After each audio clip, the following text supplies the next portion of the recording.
Eu consider că este o colaborare. Adică pentru mine să înțeleg lumea feminină a fost o lecție să înțeleg că îmi lipsesc niște lucruri ca ființă, da? Nu e vorba de faptul că eu ca bărbat sunt incomplet sau că femeia ca ființă este incompletă. Nu despre asta vorbesc. Ci pur și simplu, atunci când m-am conectat cu felul de a iubi a unei femei, ce înseamnă dăruirea ei și când am stat să traduc treaba asta inclusiv biologic, ce se întâmplă într-o femeie, ce înseamnă când femeia îți întoarce înapoi înmiit stările cu care vii acasă, toate aceste lucruri m-au făcut să înțeleg că îmi scapă un univers întreg. Acest podcast îți este oferit de restaurantul vegan Vegasmo Brașov și holistica.ro, pentru că lucrurile bune și autentice merg perfect împreună.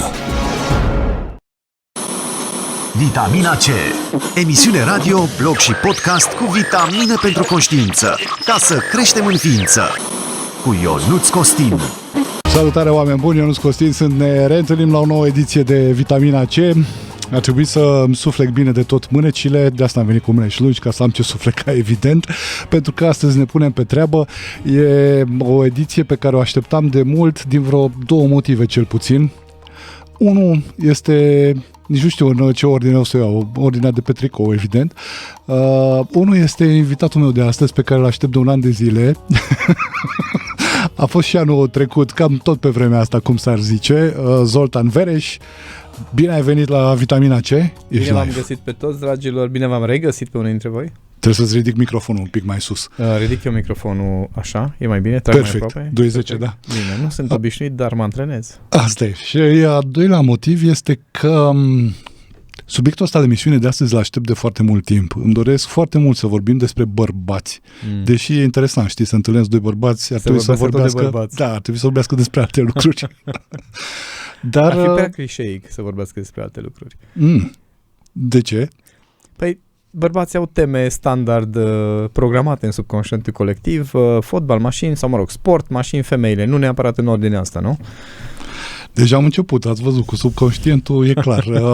Zoltan Vereș este expert pentru sau de dezvoltare... În dezvoltarea inteligenței emoționale. Așa îmi place mie expresia, dar pot să formez cum mă scot după aia. Să știi că nu o să bat foarte mult toba pe ceea ce ai făcut tu, pentru că pe de o parte ești foarte cunoscut, pe de altă parte există descrierea jos în caption, cum s-ar zice.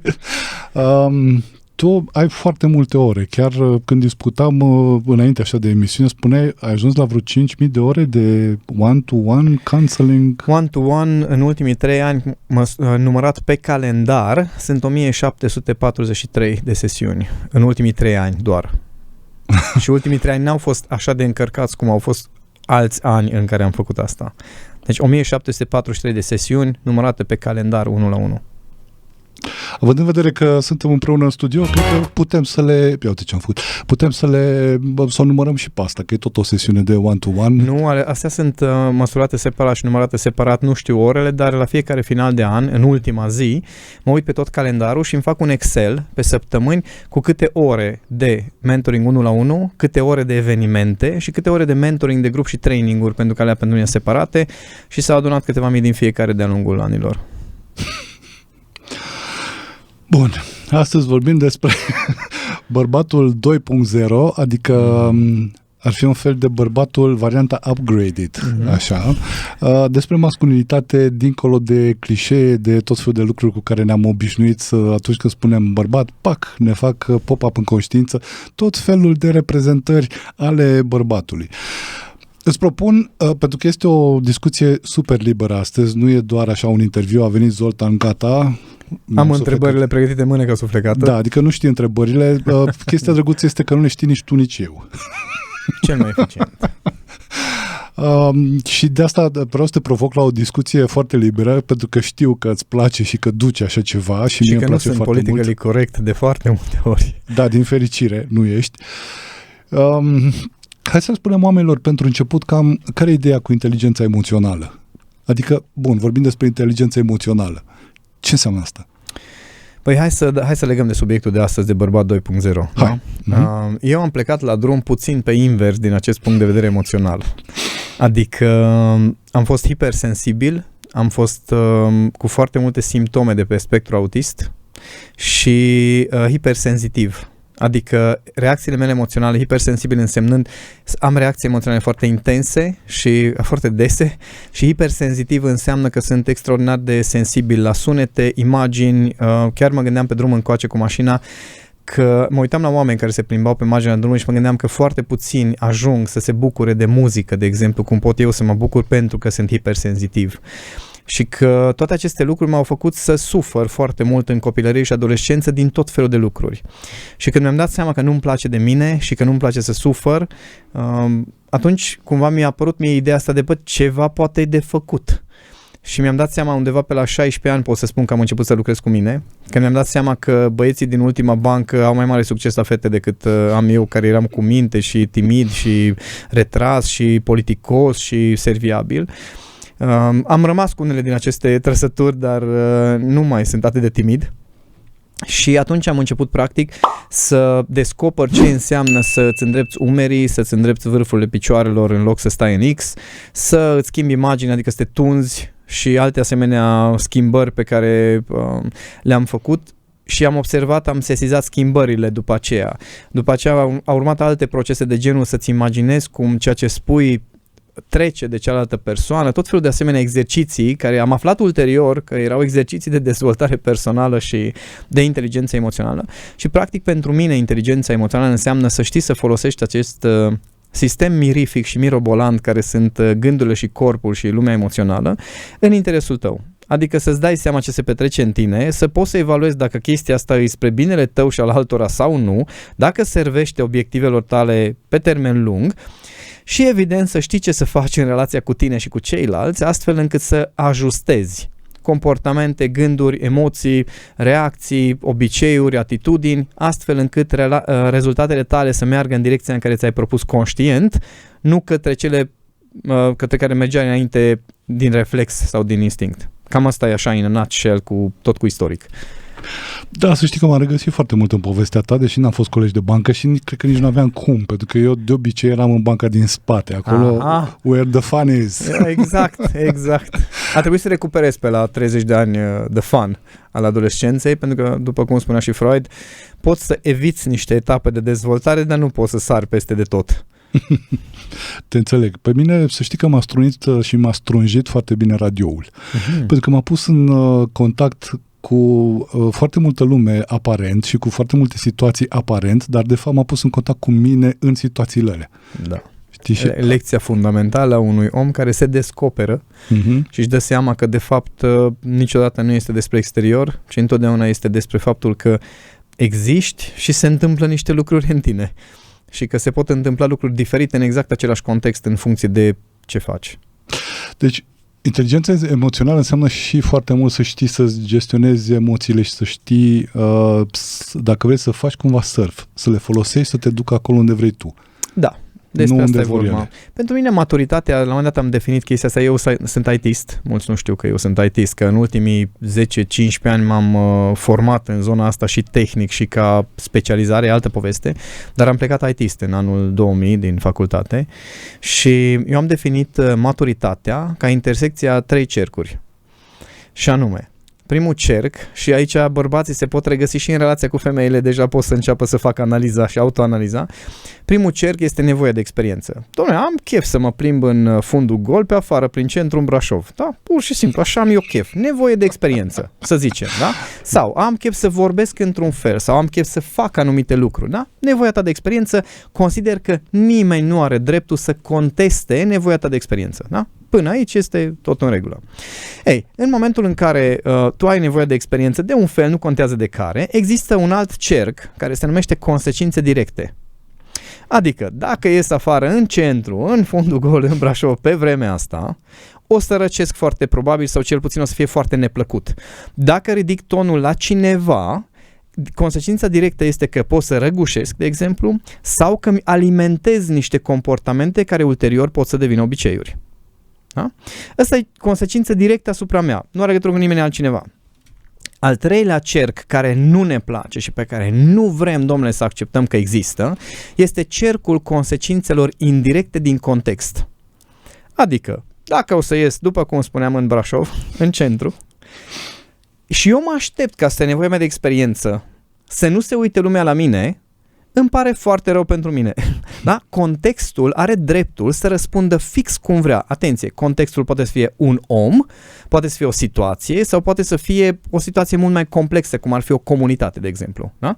Și atunci, eu pot să aleg nevoia mea de experiență, consecințele directe nu poți să le alegi. Îți aduce aminte de durerile mele de stomac?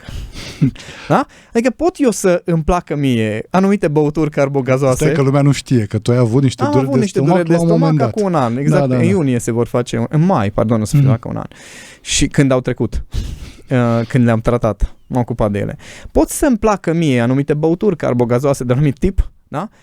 Dar eu degeaba nu vreau să existe consecințele directe asupra sistemului meu, organismului meu, vor exista. Deja nu vrem să acceptăm, deja nu mai vrem să facem ce ne place, dar să nu existe consecințe și tu mi-ai zis chestia asta la un moment dat și țin minte foarte clar momentul în care mi-ai spus că ne comportăm în existența noastră ca și cum regulile nu se aplică la noi. Exact asta vreau acum să zic. Te-am citat. Asta a fost o lecție foarte importantă pentru mine de la tine, în acel moment că, într-adevăr, sunt anumite reguli pe care le putem negocia, să le îndoim cumva, să le negociem, dar sunt unele care oricum am vrea să le învârtim, vor avea efect. Da? Deci asta e consecința directă și ce nu vrem să acceptăm de nicio culoare este că un context, că este un om, că este o situație mai complexă, are dreptul să reacționeze, să aibă aceeași drept la nevoia de experiență de care vorbeam, la care am și eu. Adică că eu am avut o discuție asta foarte directă la un moment dat cu cineva, că zice, dar eu așa vreau să vorbesc, că uite așa am eu chef să vorbesc și am zis, spun și eu așa am chef să te pocnesc, ce facem? Ce facem? Da? Adică îți de acord că poți să ai ce nevoie de experiență vrei tu, dar contextul o să răspundă într-un fel. Și pentru mine inteligența emoțională este acel set de abilități care mă ajută să corelez cele trei. Adică să pot să-mi dau seama de ce nevoie de experiență am. Foarte mulți nu-și dau seama că își doresc anumite lucruri sau vor să trăiască într-un anumit fel. Da? Bun, nevoia de experiență. După aia există o consecință directă. Mulți nu-și dau seama că mă afectează propriul meu comportament, mă afectează. Îmi formează obiceiuri, îmi formează reacții, îmi formează anumite blocaje, poate uneori. Și după aceea să ajustezi, să-ți dai seama și să ajustezi în relația cu contextul comportamentul tău, ca să ajungi la acel sweet spot în care intersecția celor trei te duce de fapt către ceea ce ți-ai propus conștient. Pentru că toți vrem conștient să fim sănătoși, dar poți ajusta propria nevoie de experiență astfel încât consecințele directe și consecințele indirecte să te ducă în direcția aia? Știi că mi-am dat seama că de fapt ce tu spui există și în creștinism?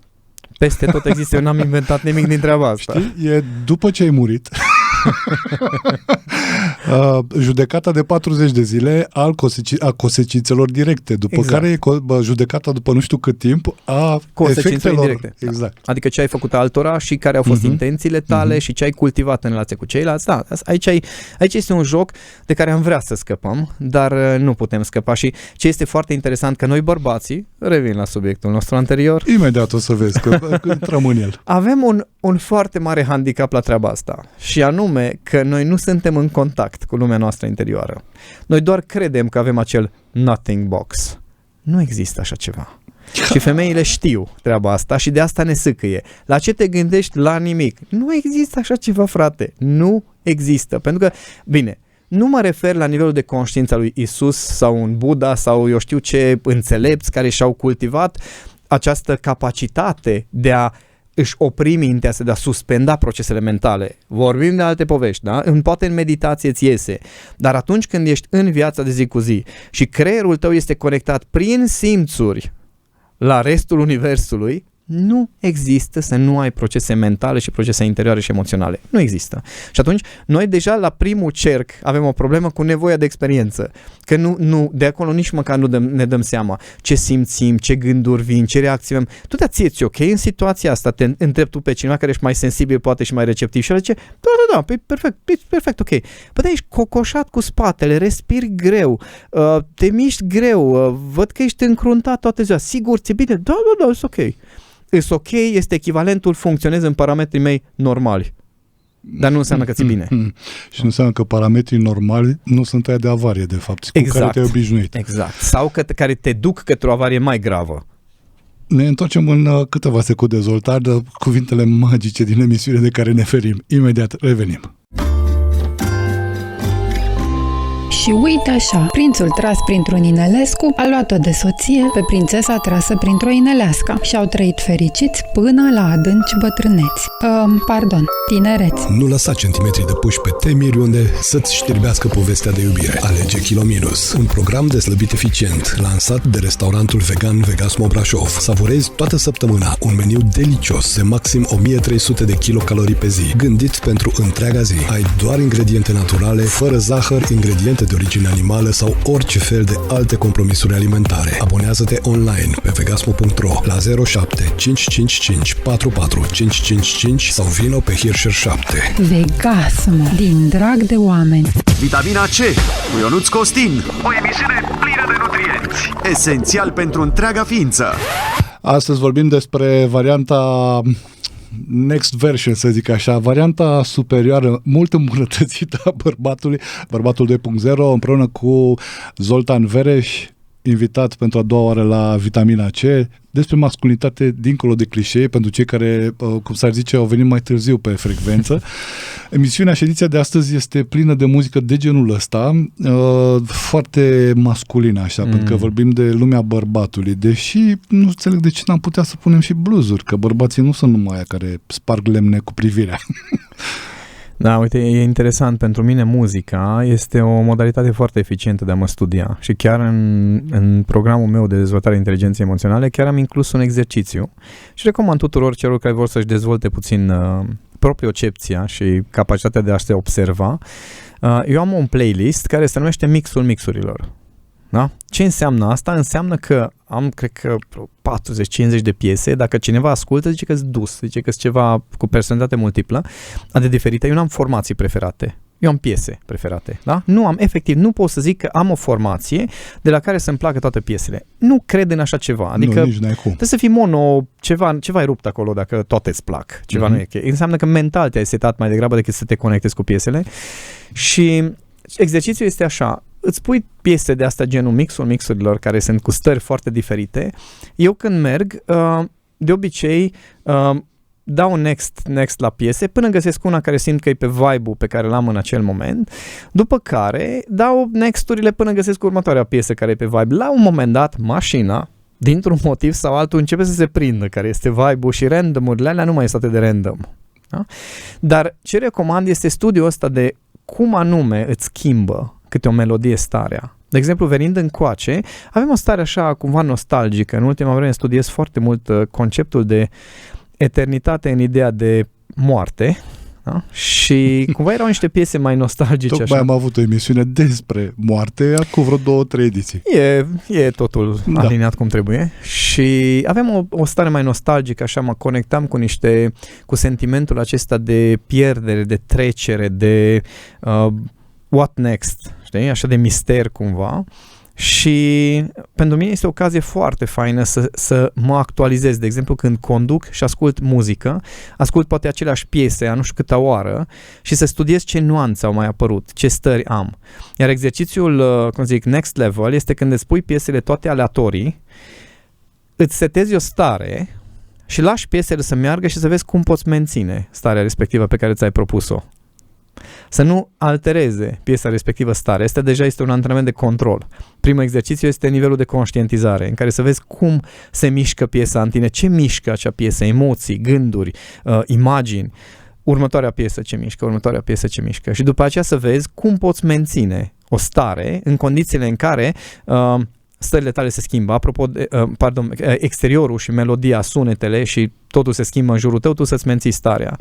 Am avut o experiență foarte faină legată de subiectul ăsta când circulam cu ocazie, pe vremuri, când eram după studenție, mai mergeam să mai țin de fapt, deja mă ocupasem de educație, dar încă circulam cu ocazie și m-a luat o dubă în care era ceva muzică foarte faină și am zis, mamă, ce fain vibe-ul, ce stare.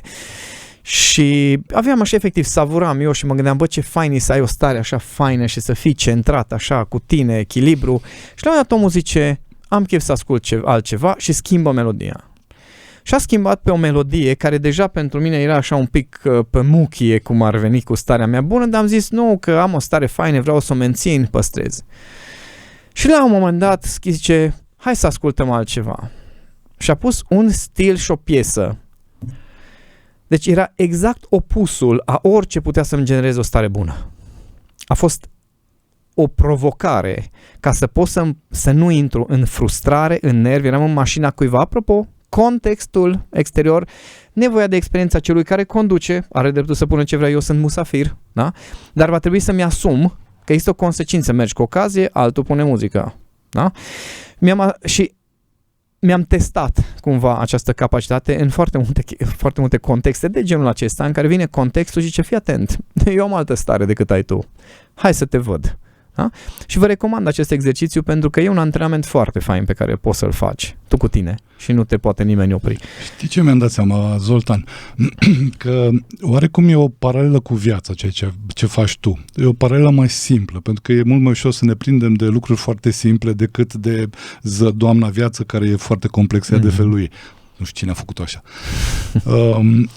Adică în toată povestea pe care ne-ai spus-o anterior, în loc de piesă, dacă pui om sau femeia sau femeia. Mă gândeam la bărbați, știi, că mă gândeam la antrenament, că exact același lucru trăiesc bărbații, exact cum zici tu, se schimbă contextul, ține starea. Hai să te văd. Asta zic, în loc de piesă, să pui cât un om cu care te întâlnești în jurul tău. Da. Nu poți să, știi cum era chestia aia, că nu poți să asfaltezi tot universul doar pentru că tu ești sensibil la nu știu ce. Asta e, trebuie să te adaptezi. Poți încerca, dar o să te distrezi. Da, trăim într-o lume în care foarte mulți s-au exacerbat această teorie ale sensibilității, traumelor, rănilor personale. Aștept să ajungem acolo. Fii atent, până atunci. Hai să vedem. Nu vreau neapărat să rămân în stereotipii, dar chiar sunt foarte curios. Care e concepția ta despre bărbat? Adică atunci când zici bărbat, ce e ăla? Ce e? Păi după cum îți spuneam de la început, eu am început puțin pe invers viața mea din punctul acesta de vedere. În primul rând că eu am fost așteptat fată. Mama nu a vrut să afle ce voi fi, dar ea simțea că voi fi fată și în copilărie eu eram cel ordonat, sora mea care era așteptată tot băiat, dar a ieșit fată, super dezordonată. Eu eram ăla care și acum nu-mi place dezordinea și inclusiv în jocuri pe calculator trebuie să țin anumite materiale separat, că nu-mi place dacă sunt împreună. Spuneam că aveam niște trăsături de autism și pentru mine bărbatul nu este definit neapărat adică nu este definit prin acele stereotipii pe care le știm cu toții, deși fac parte din energia masculină. Adică consider că există foarte multe tipuri de masculinitate. Nu trebuie să fie bărbatul într-un fel. Din păcate, majoritatea oamenilor definesc ceva așa cum cred ei că este și trebuie să fie într-un fel. Că dacă eu așa cred că e, apoi așa trebuie să fie. Da? Apropo de atitudine masculină. Zice că e așa bărbatul, ăla e bărbatul. Exact. Adică e variantul oficială. Da, și inclusiv femeile au anumite preferințe și atunci restul nu sunt valabili. Adică restul sunt mai puțin bărbați pentru că nu bifează niște standarde sau niște aspecte. La fel cu noi bărbații ne comportăm la fel. Dacă mă uit la unul care are umerii mai lați și mai musculos într-un fel sau n-are grăsimea abdominală de care eu dispun în acest moment, mă uit și zic, ce fain, ăla e, parcă e mai bărbat decât sunt eu. Dar dacă stăm și să discutăm despre înțelegerea mecanismelor feminine, acolo s-ar putea să fiu mai bărbat în modul în care le înțeleg și mă comport cu femeile decât sunt mulți alți bărbați. Deci fiecare dintre noi avem niște calități.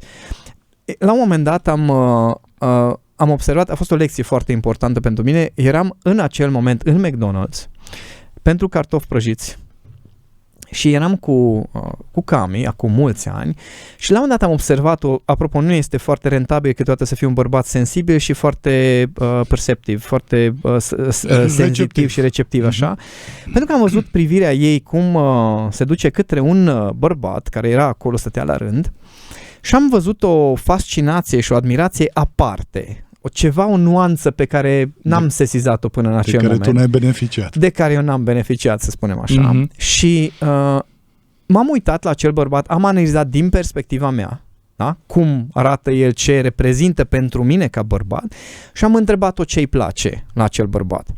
Și mi-a spus că îmi place la nebunie cum combină o anumită forță masculină care era reprezentată în mintea mea de niște ghete de un anumit tip, da?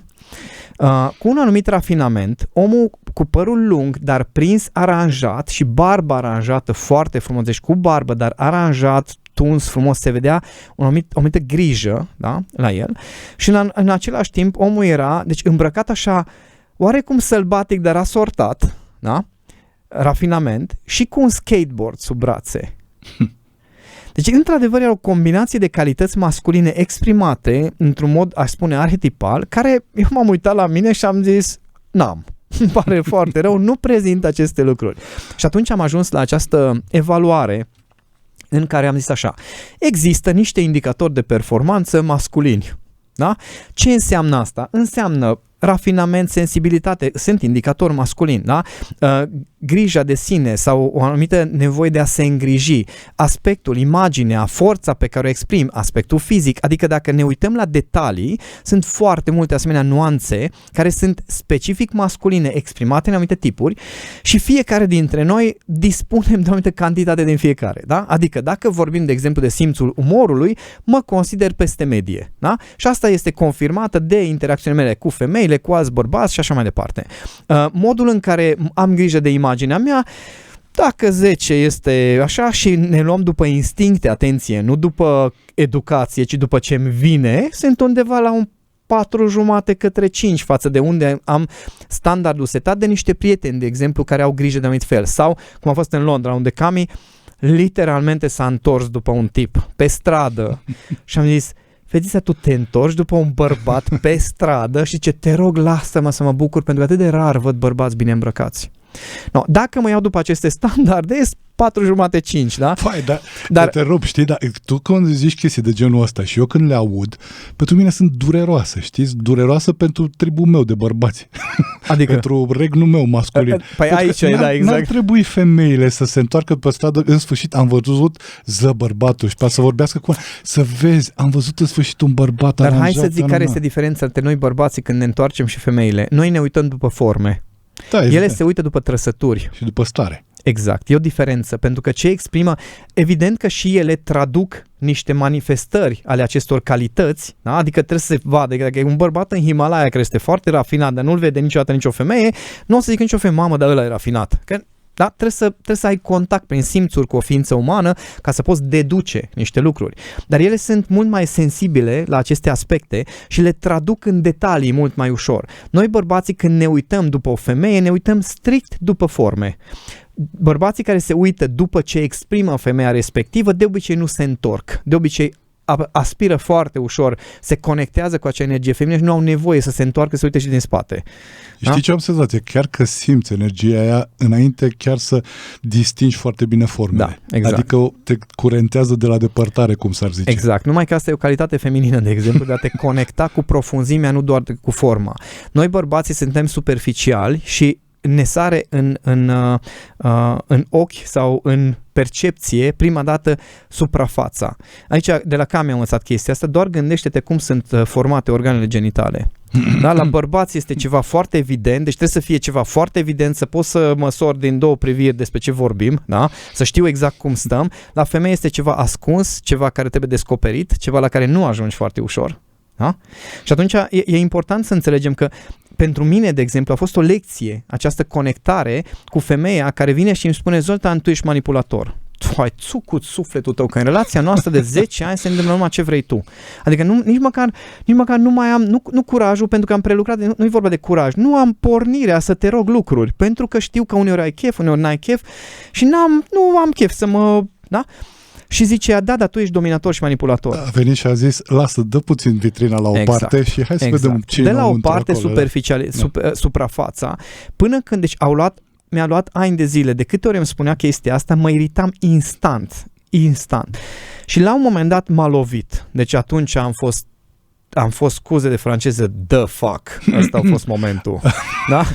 Vezi că suntem pe radio așa. Știu, asta sunt, dar și la conferințele mele sunt la fel, dacă mă vedeți pe scenă, știți foarte bine cei care mă urmăriți. Îți trimit CNA-ul la conferințe. Nu se poate spune așa ceva la radio? Pe radio? Da, nu știam. Cred că dacă cânti s-ar putea să meargă. A fost melodios.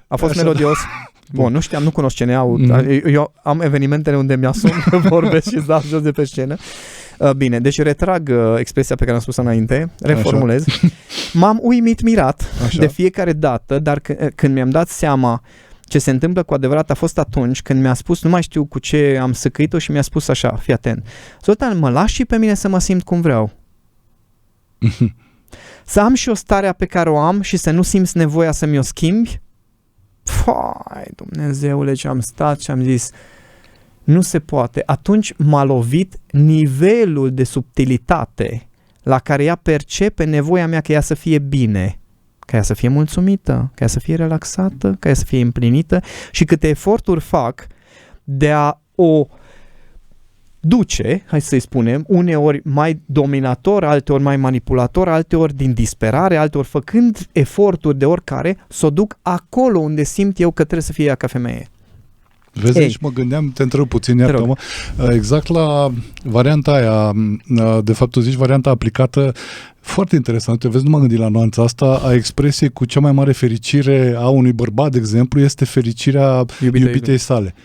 Pentru că, vezi, din punctul ăsta de vedere, într-adevăr, capătă mai multe nuanțe deja. Că se poate transforma în orgoliu. Da, nu, dar adică să fii atent la fericirea ei, să fii tu fericit că e ea fericită. Păi, asta ziceam, că se poate transforma în orgoliu. În momentul în care, și acum mergem direct în zona sensibilă, le spun bărbaților că sunt două motive pentru care nu te poți controla în actul sexual. Deci să nu uiți că e CNA-ul, așa, bun. Amoros. Actul amoros. Okay, merge. Nu, păi e o tehnică, e o exprimare tehnică și o să mențin tehnica. Bine, hai să le spunem, dacă aveți copii prin prejur, trimiteți-i un pic la spălat vase în bucătărie. Nu este, ok, bun, sorry. Așa, bun. Te rog, educă-mă, pe nu am, deci e experiență nouă, bun, am pus disclaimer-ul, bun. Așa. Ideea este că sunt două motive pentru care ne este greu nouă bărbaților să caut să ne plimbăm să ne controlăm, așa, să ne controlăm și să reușim să ajungem la performanța pe care ne-o dorim de multe ori, pentru că amândouă conțin nevoia de control. Unu este să ajung eu unde mi-am propus eu, adică să pot termina cu bucurie și să ajung la punctul ăla. Și al doilea motiv, culmea, este că simt nevoia să o duc pe ea undeva. Și culmea că în momentul în care ai o direcție de genul acesta de bine definită și nevoia ta de control merge către ea, nu către tine, pentru că ori nu-ți pasă și vrei doar să rezolvi o problemă, ori pentru că vrei să o controlezi pe ea, să o duci pe ea undeva, culmea că ambele distrag atenția de la controlul tău, de la nevoia ta de a gestiona starea. Eu spune chiar că distrag atenția de la ceea ce se petrece cu adevărat între timp. Da. Adică că tu stai să-ți faci acolo dezbateri, sau că ai o intenție, niște lucruri. Da, sau ai intenția și tot observi dacă are, dacă n-are, dacă merge pe direcție sau nu merge pe direcție și tu de fapt nu mai ești atent la tine și foarte probabil să-ți scape niște lucruri, ca să mă exprim finuț. Da? De exemplu, stările femeii sau nevoile ei. Ești bun de vorbit pe radio la orele astea despre subiecte de astea, e perfect, merge. Bun. Deci, de asta e foarte important pentru noi bărbații să înțelegem că literalmente uneori și la propriu și la figurat ne scapă niște lucruri de sub control, care sunt propria noastră lume emoțională și intenția și faptul că nu suntem deschiși să culegem informații pentru că credem că le avem, ne opresc. Și inclusiv acești indicatori de performanță de la care am plecat. Este foarte important pentru noi să înțelegem... E foarte important ce ai spus acum, pentru că de fapt cei care ne ascultă sau ne privesc când e vorba de podcast au ocazia, prin exemplu pe care le-ai dat mai devreme, să-și structureze în cap ce înseamnă să te duci la rădăcină. Rădăcină care nu este vizibilă, nu e foarte la îndemână, trebuie să te duci la cele mai subtile straturi și nuanțe.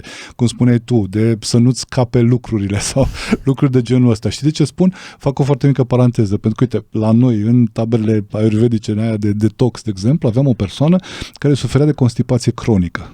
Mamă, și încercam cu plante, cu minuni, cu știu ce, mergea cât de cât mergea și chiar spunea, uite, eu vin, era nu știu câta oră în tabără, vin la voi, până la voi, ceas. Când mă duc acasă, se strică ceasul, da. Și în a doua, treia, whatever, tabără, ne-am dat seama la un moment dat care era cauza subtilă pentru persoana respectivă de suferea de constipație. Acum, probabil că foarte mulți care trec prin asta o să fie cu ochii mari. Știi care era, Zoltan? Nu dădea drumul lucrurilor. Este același, contractat. Exact. La nivel fizic, organismul făcea același lucru pe care îl făcea și începând la cel mai subtil nivel. Nu dădea drumul și de lucrurilor. foarte multă vreme, de obicei. Dar aici este un joc interesant, că uite, poți să începi de la ceva foarte, hai să spunem, banal sau foarte evident, cum ar fi, de exemplu, de unde s-a declanșat procesul ăsta mai de demult în mine. Eram într-o perioadă a vieții mele, după niște falimente, după un divorț frustrat și și mergeam eu pe stradă și la un dat văd o mașină de o anumită marcă neagră. Nu vreau să folosesc niciun fel de cuvinte pentru că nu știu ce se judecă, ce se evaluează, dar era o mașină clasică pentru un anumit tip de bărbat. Musculos, bine făcut, cu brațul 5-2 de centimetri, care avea și un lanț de aur de o anumită grosime la gât, purtat peste tricou, așa cum se poartă. Sub tricou nu se vede. Da, și a coborât din marca respectiv de mașină care se asortează foarte bine cu acest tipar de bărbat, da? Și din spate au coborât două puștoaice care se potrivesc foarte bine cu tiparul ăsta de bărbat, extraordinar de bine arătând, chiar foarte faine, și în mintea mea imediat apoi, uite-te la el, ce bărbat mă și ăsta, că nu mai așa, că nu, cine... Și o altă voce a conștiinței ce, serios mă, dar ți-ar plăcea să ai și tu o mașină? Ți-ar plăcea și ție să cumperi și să poți să-ți permiți și poate nu vrei tu un lanț de aur, dar să-ți permiți măcar să cumperi și să stea mașina aia pe care o ai, poate nu de asta alta, dar să stea și la tine două femei în spate care să vină cu tine unde vrei să mergi. Și am înghițit în sec și am zis, da. Și atunci a fost momentul în care mi-am dat seama că nu există niciun bărbat pe lumea asta care să nu merite respectul meu pentru acei indicatori de performanță pe care le are, atenție, nu pe cele pe care nu le are. Că noi avem tendința masculină să ne comparăm foarte repede pe calitățile pe care noi le avem și pe defectele pe care le au ceilalți. Adică eu am de ăla și ăla n-are. Păi da, dar hai să vedem ce are ăla. Hai să ne comparăm pe calități.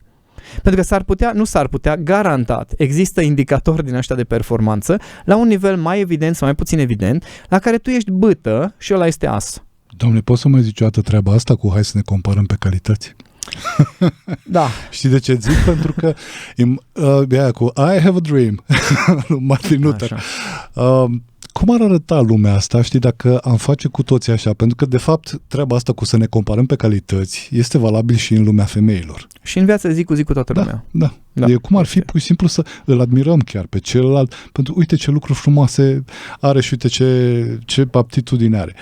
Asta mă duce, doar asta ți-o mai zic, mă face să-mi aduc aminte de zicala aia cu muștele caută răni în timp ce albinele caută flori. Răni caută? Da, înțeleg, nu.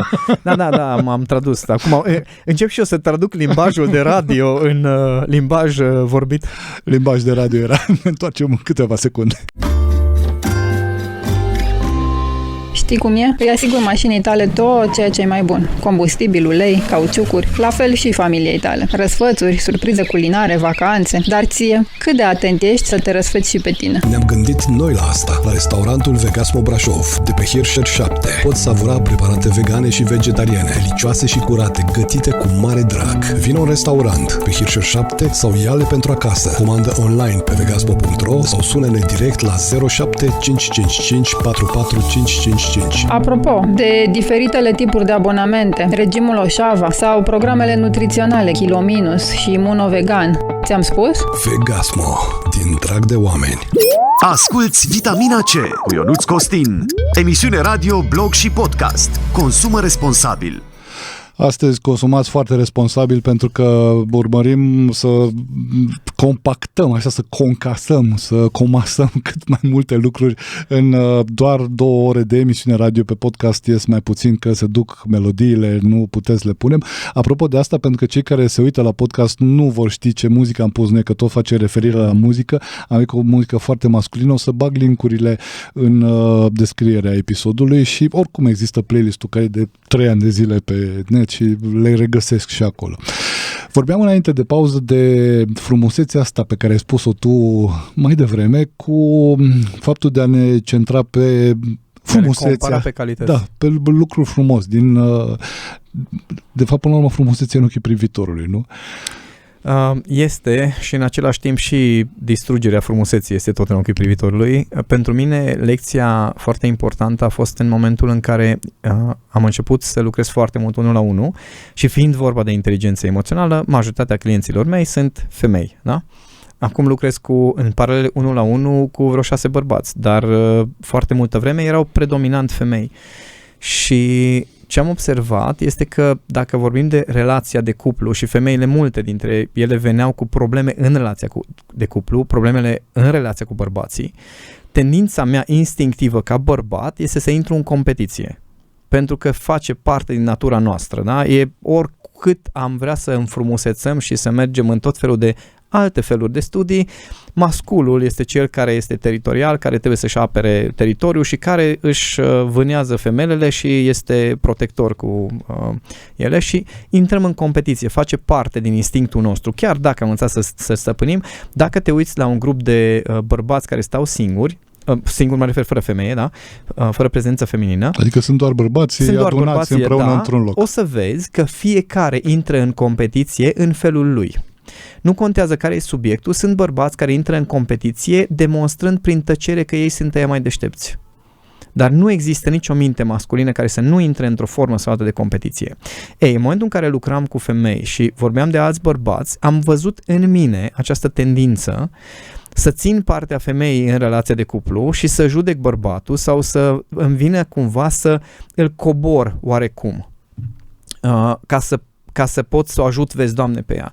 Când am văzut tendința asta, primul lucru pe care l-am făcut a fost să mă concentrez pe acest proces pe care l-am definit, ulterior l-am și predat în cursurile de masculinitate.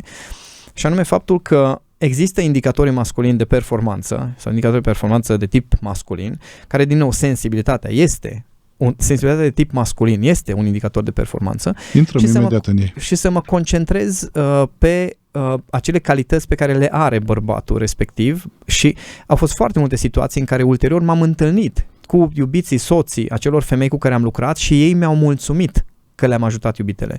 Și pentru mine această raportare de la egal cu bărbații din fața mea, de lângă mine, este extrem de important pentru că eu ca bărbat mie nu-mi place să intre cineva în competiție cu mine, da? Nu-mi place pentru că n-are sens din punctul meu de vedere chestia asta. În același timp, dacă intră ceva în competiție, am văzut tendința mea de a riposta și nu-mi place procesul în sine, nu-mi place de mine. După cum spuneam, sau nu știu dacă aici am spus, dar peste tot spun, eu am devenit expert în dezvoltarea inteligenței emoționale pentru că mie nu-mi place să sufăr. Pur și simplu. Nu-mi plac stările nașpa. Și atunci am învățat să mă conectez cu ele, să am grijă de mine, să nu le trăiesc, iar sentimentul ăsta de competiție, de care pe care, de hai să-ți demonstrezi, tu vrei să-mi demonstrezi, este unul dintre sentimentele, emoțiile care nu-mi plac. Pentru că sunt foarte transfigurator, sunt sensibil, sunt receptiv la oameni, acord credit, sunt naiv și atunci naivitatea respectivă pentru mine e o calitate, chiar dacă am încasat-o de-a lungul timpului, prefer să fiu naiv decât suspicios. Pentru că e o stare care îmi place mai mult. Da?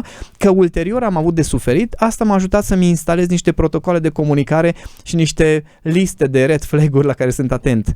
Ca să nu ajung să pic de fraier, dar să pot să rămân naiv, să pot să rămân transfigurator, respectuos și să văd intențiile bune ale oamenilor. Apropo de intratul ăsta în competiție între bărbați, eu să știi că nu cred foarte tare în ea. Dar aici vezi, depinde la ce... Apropo de tocmai ce mai contrazis. Da, continuă. Da, nu, vreau să spun că nu cred foarte tare în ea. Nu, vreau să spun că aici e cu asterisc, pentru că depinde la ce nivel ne referim. Nu cred foarte tare în ea pentru că, de felul meu, în general, nu intru într-o competiție cu un bărbat. Nu pentru că știu că câștig sau pentru că știu că pierd, ci pentru că nu-i găsesc sensul. Da. Câți ani ai tu? Ca idee, 55, la un moment proaspăt împliniți. Da, se numește proces de maturizare. Adică instinctul va exista întotdeauna. Noi avem, fiecare dintre noi avem un set de instincte. Plecăm cu ele, sunt niște programe instalate, o parte biologie. De asta vreau să spun că cred că depinde foarte mult și de cât de conștient ești tu ca bărbat de tine. Pentru că în momentul în care, adică o stâncă care devine conștientă de ea, nu se mai ia la trântă cu stânga de lângă. Bine, nu se iau ele de felul lor că strângi, dar acum ar trece peste asta. Adică bărbatul... Uite, hai să spun, știi cum văd eu bărbatul? Ăla cu B mare, 2.0. Așa. O să-ți-l descriu printr-o povestioară, că tot am zis că nu e emisiune, e discuție. Ne-am întâlnit la o vorbă... La o apă minerală. Da, de Vâlcele. Era o povestioară, o să încerc să o fac foarte scurtă, cu un împărat, bineînțeles, care, în regatul lui, erau foarte la modă luptele de cocoși. Nu știu dacă o știi povestea. Nu știu. E genială. Și, bineînțeles, cine avea cocoșul cel mai tare, cel mai mare, cel mai pintenoc, cel mai nu știu ce, care ara asfaltul pe sub el, ăla câștiga și tot timpul urmăreau să aibă cocoșul cel mai agresiv și cel mai puternic și cel mai alfa dintre toți. Și la un moment dat împăratul se gândește, băi, am tu pierdut la cocoș, am mai câștigat, am mai pierdut, cum să fac să am cocoșul? Sunt împărat, adică sunt eu împăratul și trebuie să fie cocoșul împăratului model pe tot kingdom, pe tot regatul meu. Și zice, stai, uite, hai că vorbesc cu înțeleptul pe care l-am. Îl cheamă pe înțelept, bulă, vino, îl cheamă pe înțelept și zice, uite, aș vrea să-mi pregătești un cocoș care să fie cocoșul. Adică să fie ăla care e cocoșul perfect pentru lupte și tot ce vrei. Și zice, da, împărate, e regulă, e ceva care poate fi făcut, dar s-ar putea să dureze puțin dacă ai răbdare. Da, ok. Îi dă banii, cumpără cocoșul, începe, se duce după 6 luni. No, hai că am venit să văd cocoșul. Împărate, încă nu e gata, mai așteptați, vă rog. După un an, etc. La un moment dat zice, băi, zi-mi un pic cum e cocoșul, când e gata, că vreau să antamez o luptă. Și zice, uite, va fi gata cam în 3-4 luni. Bine, ok, uite, 5 luni o luptă. E în regulă? Da. Bun. Antamează el o luptă pe tot regatul și cu regatele învecinate, luptă de cocoși și el foarte nerăbdător să vadă ce se petrece cu cocoșul lui. Ăsta vine, spune, da, e gata, e în regulă cocoșul, vine ziua luptei, se pun toți pe acolo în jilțuri, lângă arena de cocoși, toate cele astea, foarte nebunit după atâta timp de așteptare să-și vadă cocoșul la treabă. Vine ăștia cocoșul sub braț, fiecare arunca flăcări pe nas și dădea deja din gheare, din mers, apare și înțeleptul lui cu un cocoș sub braț, știi, care stătea așa, se uita în jur. Era foarte liniștit, se uita, asta deja l-a atacul de panică. Ăsta cred că e cocoșul meu, pentru că ăsta este înțeleptul meu, știi? Pune oponentul cocoșul în ring, ăla pe acolo, cotcodăcea și făcea toate nebunele, ăsta vine cu cocoșul lui, vezi că e povestioară zi, n-am uitat să zic, vine cu cocoșul și la un moment dat îl pune în ring, știi? La care cocoșul celălalt care era super agitat, super nervos și super warrior, când îl vede pe ăsta, se lipește de cușcă. Asta era morala, știi? Pentru că era de fapt vorba de starea cocoșului. Știi? Nu de ceea ce făcea el, ci de ceea ce era el. Asta era cursul meu pe care l-am făcut acum câțiva ani de masculinitate. Are motoul, o frază pe care mi-a adresat-o Cami la un moment dat, că nu mai știu ce i-am spus că am făcut, că o să fac, că nu știu ce mi-a zis Cami așa. Zoltan, nu trebuie să-mi demonstrezi că ești bărbat. Fii. Și aici e o călătorie de asta, apropo de ce înseamnă relația bărbat-femeie, eu le tot spun bărbaților, e greu de digerat, nu e nimic pentru cei peste 18 ani, e greu de digerat faptul că majoritatea bărbaților se măsoară pe niște lucruri extrem de vizibile. Da? Adică și aș spune că și extrem de mici. Păi, stai să vedem. Carieră, bani și lucruri care sunt, mașină, ce-o fi, da? Case, cât ce ai adus la familia, ce școală ți copilul, adică ce ți-ai permis, ce ai creat, da? Problema este că valoarea ta ca bărbat, nu ca om, ca bărbat, se măsoară doar în relația cu femeia. Și atât. În rest, ce fel de om ești, se măsoară în ce vrei tu. Ce om de afaceri ești, ce politician, ce șofer, ce vrei tu. Toate pot să fie măsurate în relație cu oricine. Pentru că există femei în orice domeniu care surclasează majoritatea bărbaților.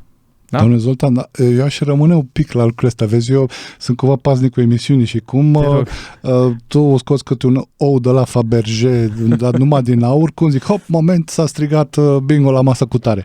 Adică ceea ce spuneai tu este enorm de important și ar fi bine să ne rămână ca bookmark în conștiință chiar de viață. Că relația valoarea bărbatului a unui bărbat cu B mare se măsoară vis-a-vis sau dacă vrei în comparație în comparație mă refer la relația pe care el o are vis-a-vis de femeie. Și prin chiar raportarea. Bine, asta evident intră în... Eu am ajuns să spun și chiar dacă sună arogant chestia asta și multora au spus că dacă spui tu așa, să faci bani este cel mai ușor lucru în lumea asta. Să faci bani integru, aliniat cu valorile tale și având grijă 360 de grade de lumea ta și de persoane din jur, este cel mai greu lucru. Pentru că foarte mulți bărbați se laudă de ce au realizat profesional, financiar și familia lor suferă. Femeia lor suferă, femeia lor se ofilește, femeia lor e cicălitoare, e scandalagie. Nu vrei să știi ce discuții am cu femeile. Femeie care a venit și zice, nu mă interesează câți bani ai. Faci față? Replic, cum zic? Deci sună pentru unii pare că... Faci față la personalitatea mea, la personalitatea mea intensă, da. Și să știi că e valabilă chestia asta pe toate planurile. Pentru că să fii femeie, e foarte interesant că este o carte pe care o recomand, se numește Femei obișnuite, de Philippa Gregory. Eu am citit-o, am studiat alături de Cami, ea a citit cartea. Este de fapt o documentare istorică, cu niște fapte istorice și foarte bine puse la punct, a modului în care femeile au fost convinse că au ele niște roluri în societatea asta și că sunt niște treburi care sunt treburi de femeie și istoric vorbind, toate muncile care erau prost plătite au devenit munci de femeie. Și dacă te uiți la pozele de epocă, fotografii, da? În nicio fotografie de epocă, din politică, din știință, din educație, nu este nicio femeie. Toată lumea de astăzi este construită de mintea masculină, care, apropo, competitivă și, culmea, extrem de anxioasă, dar nu-și dă seama. Și este foarte ciudat. E un documentar, chiar pe Netflix, parcă, despre o femeie care l-a bătut pe Kasparov la șah. Și erau în anii ăia bărbați care spuneau că nu, femeile n-au ce căuta în domeniul șahului, pentru că șahul necesită o inteligență pe care femeile nu au pur și simplu. Adică e o chestie de sex, nu e altceva. Și nu vorbesc acum, nu sunt de acord cu feminismul modern care se zbate să fie mai egal cu bărbatul decât era până acum. Suntem în aceeași idee. Deci eu consider că este o colaborare. Adică pentru mine să înțeleg lumea feminină a fost o lecție să înțeleg că îmi lipsesc niște lucruri ca ființă. Da? Nu e vorba de faptul că eu ca bărbat sunt incomplet sau că femeia ca ființă este incompletă. Nu despre asta vorbesc. Ci pur și simplu, atunci când m-am conectat cu felul de a iubi a unei femei, ce înseamnă dăruirea ei și când am stat să traduc treaba asta inclusiv biologic, ce se întâmplă într-o femeie, ce înseamnă acel proces la care eu spun însămânțare emoțională, ce înseamnă când femeia îți întoarce înapoi înmiit stările cu care vii acasă. Toate aceste lucruri m-au făcut să înțeleg că îmi scapă un univers întreg. Modul în care ne completăm, de exemplu faptul că eu sunt hiperactiv, da? Deci, tu ți-ai dat ochii peste cap când ai zis câte mii de ore... Știi ce vreau să te întreb un pic, pentru că e foarte important ce spuneai înainte. Vezi de partea asta de colaborare, pentru că, de fapt, partea asta de a descoperi femeia merge tot prin colaborare. Tot împreună cu ea o descoperi pe ea. Da. Ea te ajută să o accesezi, să zic așa. Dacă vii tu așa ca bărbat cu pioletul masculin și zici, nu, da, eu pe spatele meu descoper cum e femeia, poți să mai încerci. Pentru că nu poți să faci lucrul ăsta dacă nu te ajută și ea. Este nevoie de o formă de dăruire și acum să spun iarăși ceva despre care o să zic stai puțin să aprofundăm. Este o regulă pe care mi-o asum, că o să iau hate, frate, nu e problemă, e foarte dar bine e o chestie asta. super înseamnă că ai zgâlțit stupul cu Când am spus fraza asta la un final de conferință unde erau 150 de femei în sală, că era Ladies Only evenimentul respectiv, a fost un ropot de aplauze și am spus în felul următor: un bărbat se transformă, atenție, nu că obține rezultate, se transformă cu adevărat doar, și când spun doar, pun cu litere mari și nu negociez, când iubește o femeie. Când iubește o femeie, nu când vrea să fie cu una. Păi Zoltan, dacă ți iei hate la așa o idee, ar fi bine ca cei care fac asta să mai citească încă o dată și încă o dată și încă o dată până le pică fisa și văd despre ce e vorba acolo. A fost dureros pentru mine să-mi dau seama de faptul că majoritatea bărbaților sunt extrem de motivați să obțină niște rezultate ca să fie validați de femei. Dar majoritatea bărbaților au nevoie de o femeie, nu iubesc o femeie sau femeia aceea cu care sunt. Eu am avut un moment în care i-am zis lui Cami, a fost foarte dificil pentru mine, extrem de gelos, am fost teribil din multe puncte de vedere în chestia asta de relaționare cu femeile, extrem de anxios. I-am spus lui Cami că sunt dispus să trec peste orice bălării ale mele ca să pot să rămân în relație cu ea. Și atunci mi-am dat seama că pentru mine ca bărbat a fost declarația supremă de iubire. Nu faptul că îi aduc luna de pe cer, că o fac, că o drec, că o duc, ci faptul că sunt dispus să mă înfrunt pe mine, să-mi înfrunt slăbiciunile, toată durerea aia și să pot să stau acolo și să zic da, fac asta pentru că îmi doresc să fiu cu tine. Atenție, nu că îmi doresc să rămân cu tine no matter what, dar nu asta este ideea. Ideea este, noi acum râdem pe un subiect, eu i-am spus acum mulți ani când a vrut să se... Dacă râdem, te întrerup, este râsul ăla care vine după ce ai trecut prin experiența respectivă, te-a ars și după a trecut. Da. Profit de momentul ăsta, știi de ce, Zoltan? Și aș vrea să nu uiți traiectoria. Pentru că și eu îți spun din experiență proprie că, într-adevăr, sunt ultra transformatoare momentele alea în care tu, ca ființă umană, atât ca bărbat, cred că și ca și femeie, dar din punct de vedere al bărbatului pot să confirm asta, ajunge momentul ăla în care doar iubirea te duce mai departe. Efectiv. Toate putințele și toate neputințele tale se lovesc de gardul acelei situații. Și singurul lucru care te face să mergi mai departe este iubirea pe care o simți. Aia dacă este. Dacă nu este, lucrurile se opresc acolo. Da. Dacă ea este... Asta spuneam și eu Ștefaniei. Uite, ne băgăm iubitele și soțiile în discuție. Adică iubita ta, mă referi, soția mea. Da, ca să se înțeleg altfel. Că vezi, iubirea asta aia când este autentică între două ființe umane de sex opus, ne referim aici, este nu ca o funie, e ca bară de tracțiune dintre două mașini, indiferent ce face mașina aia din spate, aia din față o duce, o trage, o duce după ea.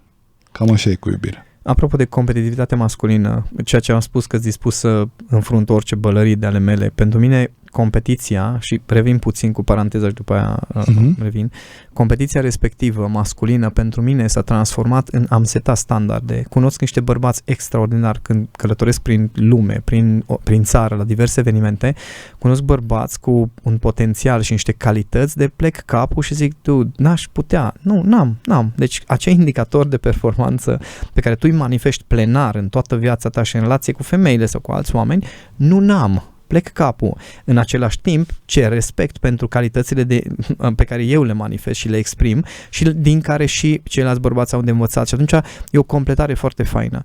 Dar competiția asta, care e instinctivă, la mine s-a transformat în standarde.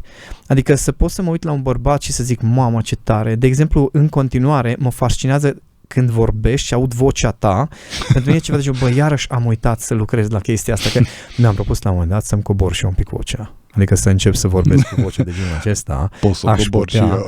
Da. La mine este un efort să vorbesc așa, dar uit, pentru că reflexul meu este să vorbesc așa repede și intens, da? Și sunt foarte multe asemenea lucruri. Iartă-mă, eu asta am experimentat-o, mi-am dat seama când eram copil. Aveam un câine și reușeam să-mi adorm câinele din tonul vocii. Wow, deci nu după oboseala lui, știi? Da, efectiv. Da. Când spuneai taci cu tata, nu știu cum, la un moment dat vede că... Ce drăguț. Da, și de acolo am învățat treaba asta. Eu mi-am propus chestia asta, am reușit să cobor niște note, dar mai zici, când de ziua ta îți aduc un câine și... Mulțumesc, să exersez. Da. Când poți să adormi, înseamnă că ai ajuns. Tot timpul... mă folosesc de treaba asta, să observ calitățile masculine, tocmai ca să împotolesc orgoliile sau ego-ul sau chiar să pot să am o relație foarte faină. Dar vezi că se poate și așa. Adică sunt bărbați care îți arată niște laturi, de exemplu, în care poate nu te-ai gândit că se manifestă masculinitatea așa. Da, și poți să te descoperi și pe tine în acest aspect. Exact. Pentru că sunt momente în care mă gândesc, mă, ce fain e, îi ceva atât de fain în bărbatul ăla, nu-mi dau seama ce îi, și la un moment dat te zici, mamă, stai un picuț că și eu am chestia aia, de aia nu-mi dădeam seama că am acea calitate, cumva că îi ceva, dar nu-mi dau seama ce, pentru că mi-este foarte firesc și mie să manifest treaba respectivă. Adică oglinzile acestea sunt extraordinar de importante. Și apropo de colaborare, când la un moment dat, de ce râdem, cam acum mulți ani, când a pus piciorul în prag, cât de multe ori a vrut să se despartă de mine, noi suntem un pic pe invers în sensul ăsta. Eu cu tipar de atașament anxios, cum e majoritatea femeilor, și ea cu tipar de atașament evitant, cum e majoritatea bărbaților, și ea era cu... Vedeam că avem o problemă și ea zicea, nu, Zoltan, tu ai o problemă. Și au trecut niște ani până i-am explicat, uite camișor cum stă treaba. Dacă tu vrei să fii în relație cu mine, da? Doar dacă vrei, și eu am o problemă, atunci și tu ai o problemă. Dacă nu vrei să fii în relație cu mine, atunci nu ai problemă. Da? Cum se comportă majoritatea de bărbaților când vine femeie și tu avem o problemă și nu, tu ai o problemă. Păi vrei să fii în relație cu ea? Da.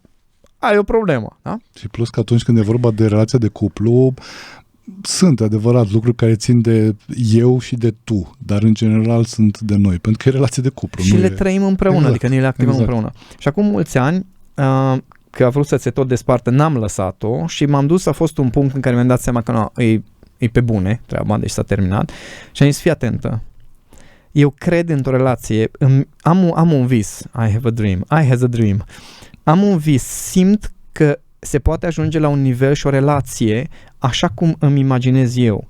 Habar n-am cum se ajunge. Nu știu cum se ajunge, nu știu cât timp, știu doar că e foarte greu, dar știu că se poate ajunge. Eu, cu sau fără tine, o să ajung acolo. Mi-aș dori și îmi doresc din tot sufletul meu să ajung cu tine la relația respectivă. Și atunci și-a pus și ea problema, a văzut că vorbesc foarte serios, acum ne uităm înapoi după 18 ani, ne uităm înapoi odată la ceva vreme și zic, vezi, am ajuns. Ți-am zis? Ți-am zis, exact. Și ea zice, da, dar n-a fost ușor.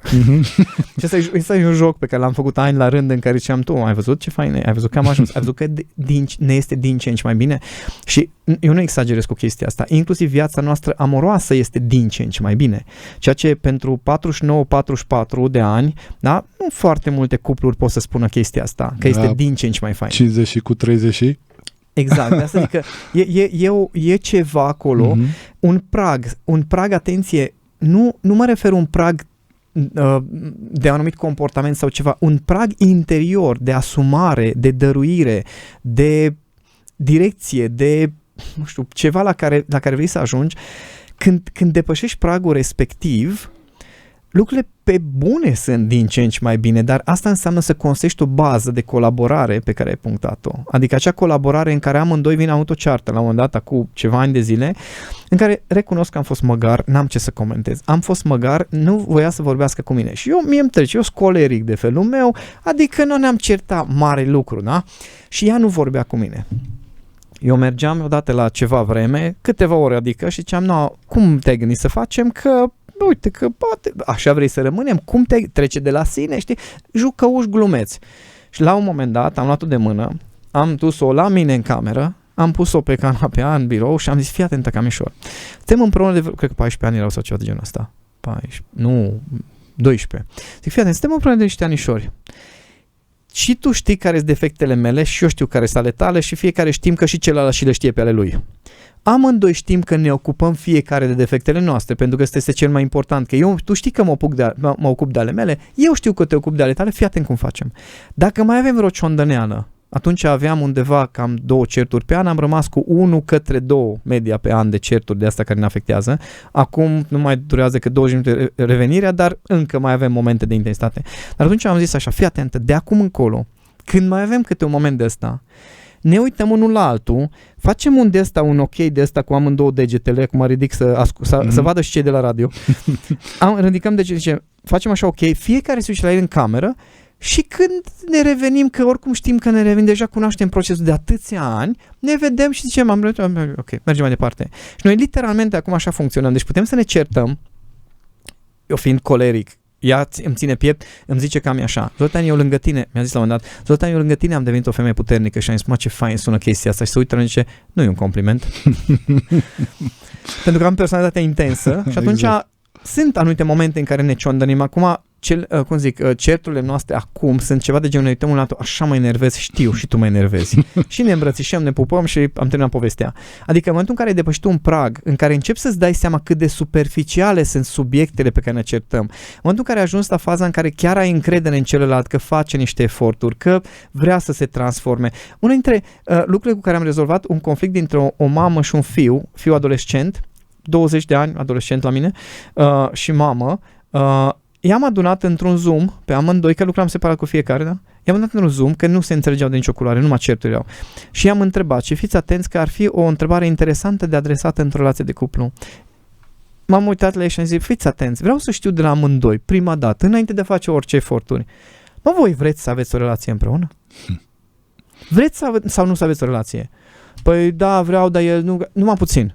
Vreți sau nu. Vreau doar un da vreau sau nu vreau. Și amândoi au zis da vreau. Na bun.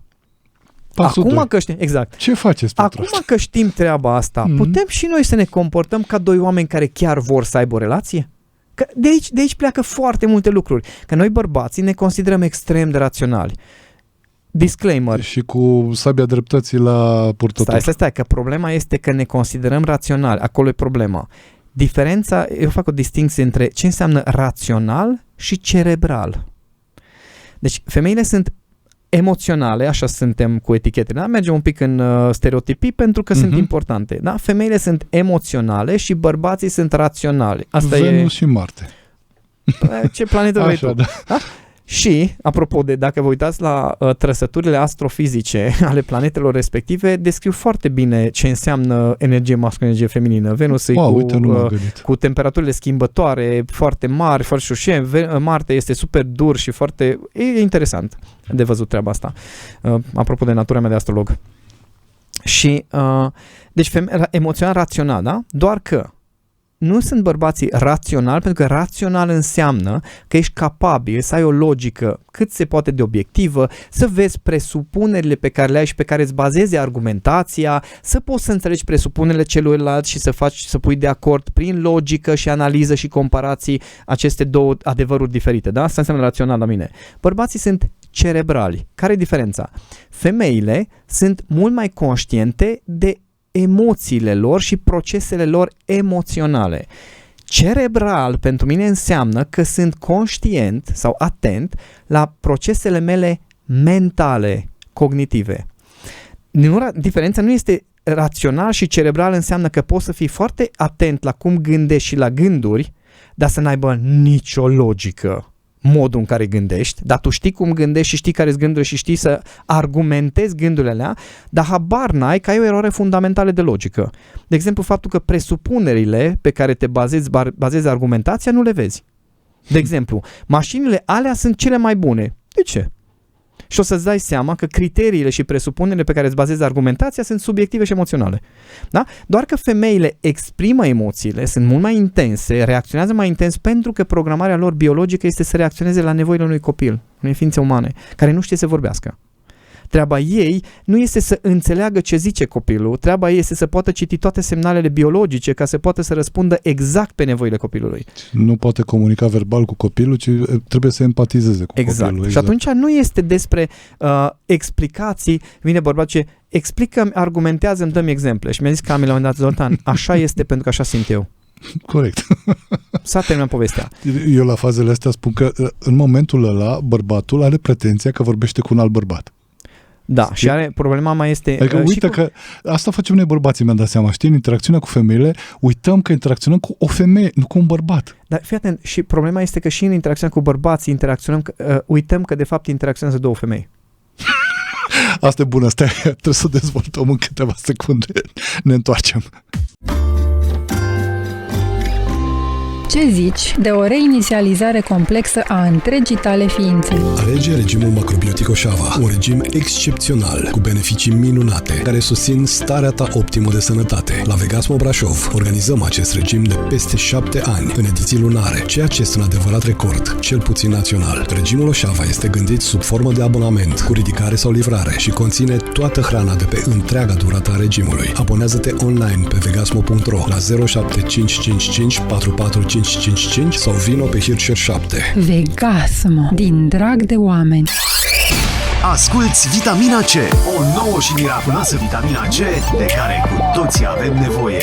Cu Ionuț Costin. Și cu Zoltan Vereș, expert în dezvoltare inteligenței emoționale. Vorbim despre bărbatul 2.0, adică un bărbat upgraded de masculinitate dincolo de șabloane.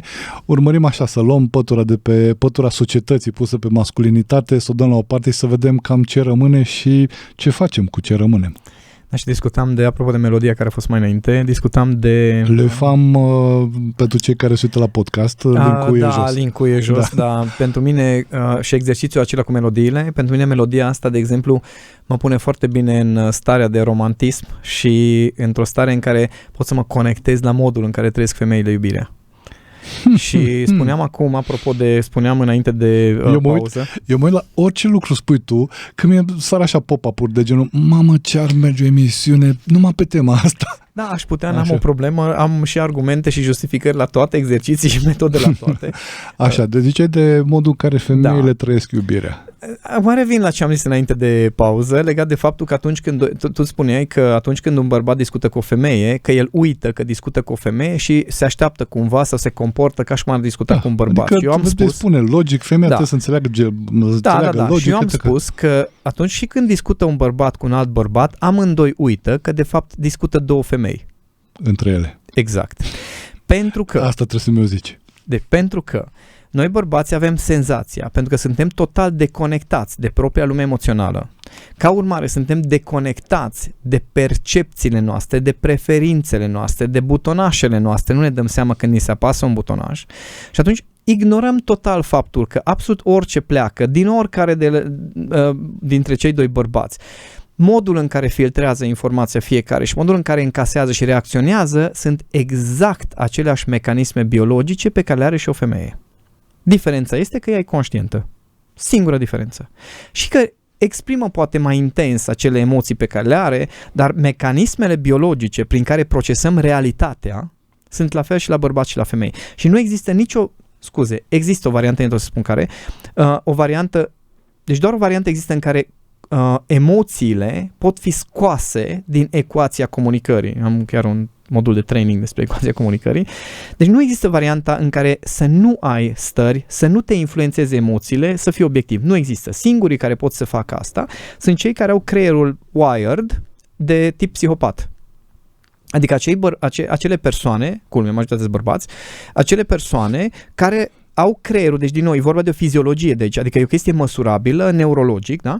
Care au cuplat creierul într-un fel în care amigdala, centrul care generează luptă sau fugi, este decuplat de restul creierului într-un fel, vorbim acum în layman's term, da? Decuplat, adică ei când apar situații extreme, de exemplu, psihopatia se poate testa punând un om să urmărească niște imagini care sunt în mod normal îngrozitoare, care conțin crime, tot felul de scene de astea îngrozitoare, de la care un om normal după 5 minute vomează de emoții.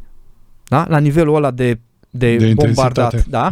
No, și un psihopat, în momentul în care se uită la poze de genul acesta, lui îi se restrânge, încă se micșorează reacția emoțională și chiar fiziologic se vede chestia asta. Și ăsta e singurul context în care nu suntem afectați de emoții, să ne înțelegem, da? Doar că psihopații, mare parte dintre ei, vorbim undeva, 80-90%, ajung să fie ucigași în serie sau să umple închisorile pentru că nu au empatie, zero adaptabilitate socială, zero comunicare emoțională și o parte dintre ei, undeva 10-15%, ajung performeri, dacă reușesc să se adapteze, sunt niște mașini. Problema este că majoritatea sau mulți educatori pe care îi vedeți pe internet, pe YouTube, care vorbesc de business, de financiar, de succesul socio-financiar, sunt psihopați. Te uiți la ei și vezi pe ei că sunt psihopați funcționali, tot respectul din nou pentru rezultatele lor, dar habar n-au de ce înseamnă procese interioare umane. Și noi am fost bombardați de acești performeri, ni s-au pus ca exemplu, fii atent la ăla, cum e ăla, cum e ăla, ori autism, diverse forme de autism funcțional, ori un grad foarte avansat de psihopatie, chiar dacă nu 100%, dar grad foarte avansat de psihopatie și ăia sunt cei care vin să ne țină lecții de cum trebuie să ajungi la succes. Noi ăștia alți, care suntem influențați de emoții că vrem, că nu vrem, că acceptăm, că nu acceptăm. Și de asta spun că când discută doi bărbați, discută de fapt tot două femei, doar că ei reușesc să se cenzureze mai bine, să nu exprime emoții atât de puternice și să rămână total inconștienți legat de ce se întâmplă în ei și în celălalt. Asta e momentul din emisiune în care cumva tot ce știam s-a făcut praf și s-a dus. Glumesc. Mai stăm un pic în zona indicatorilor, că te-aș duce în alta. Te rog. Pentru că profit de prezența dumneavoastră în această emisiune și mă gândeam să intrăm un pic în zona asta a provocărilor masculine din experiența ta, cam care ar fi, adică să intrăm în câteva, așa, lucruri cu care se confruntă bărbații dacă ar fi să tragi așa o dungă, un bilanț după cele 1000 și foarte multe de sesiuni. Păi, în primul rând, dacă ai tu, deja cu ce vrei să începi?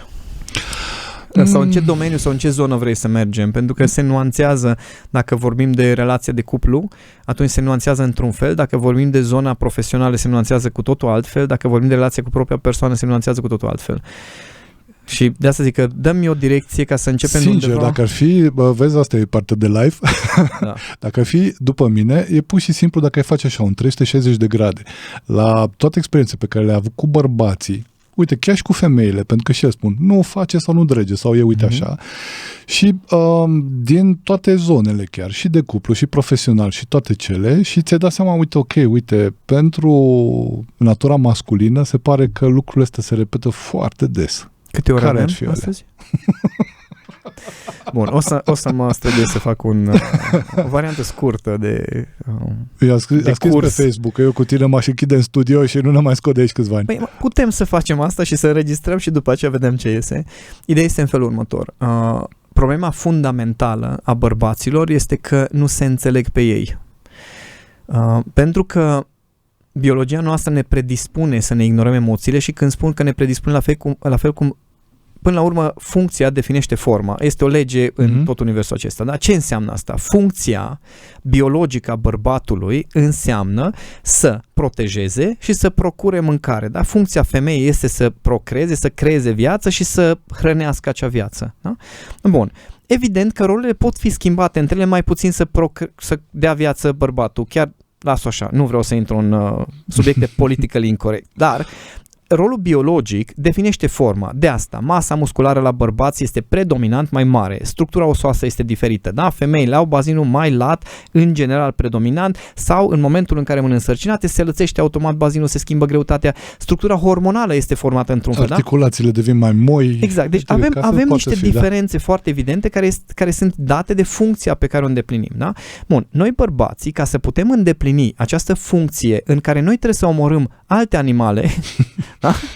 Sau alți bărbați sau alți factori care ne amenință. Acum zic eu, nu faceți așa ceva acasă sau în afara casei. Da, nu, era vorbim de biologia de acum niște ani, da? Adică rolul nostru biologic de când e specia umană era de luptă, efectiv. No. Ca să pot eu să lupt ca bărbat, emoțiile sunt absolut irelevante. Am nevoie de o singură emoție ca să pot să lupt, agresivitatea.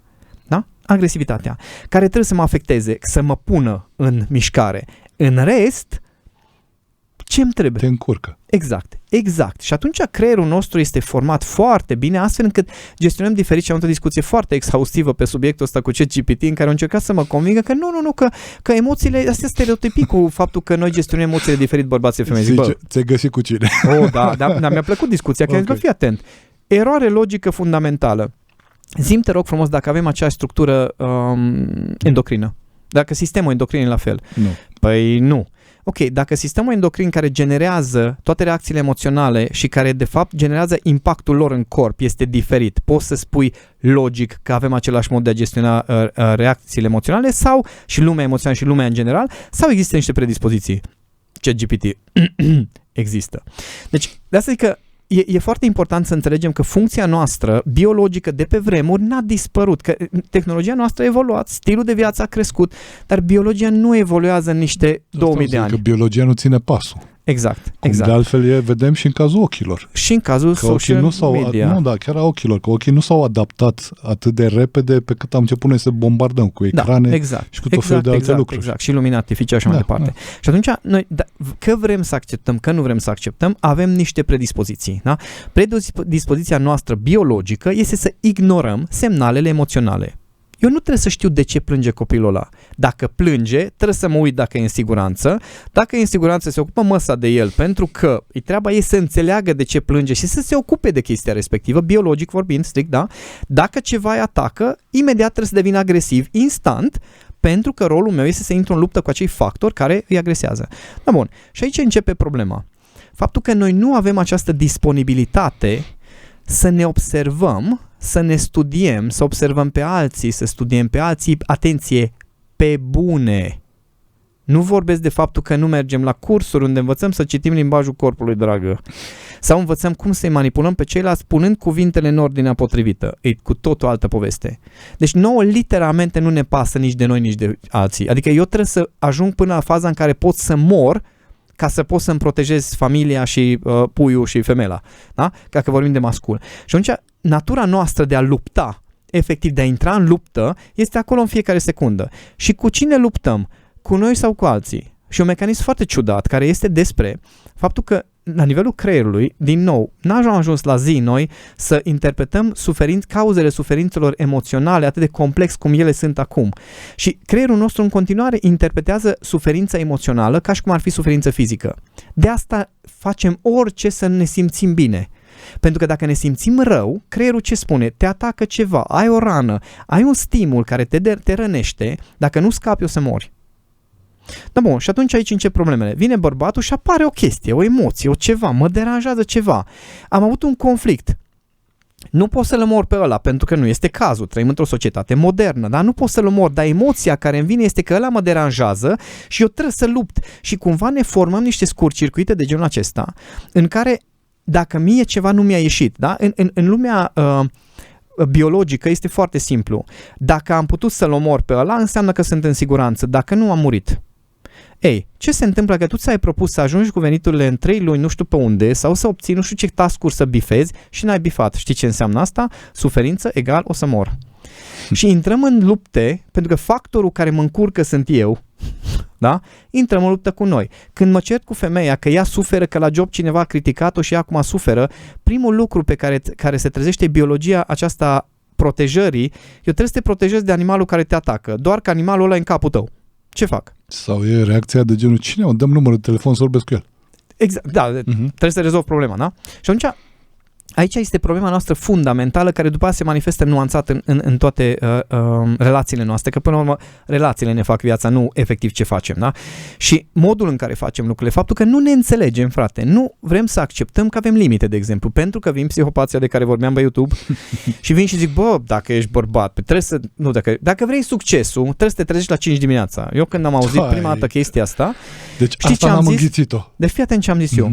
Deci dacă asta este condiția, dacă statistic toți oamenii de succes se trezește la 5 dimineața, ok, există o corelație, nu o cauzalitate, dar să zicem că este dacă vrei să fii ăsta e un must, am zis, știi ceva? Eu nu vreau să fiu de succes. Am rezolvat problema. Eu am zis, știi ceva? Mă duc să-mi iau cort. Exact.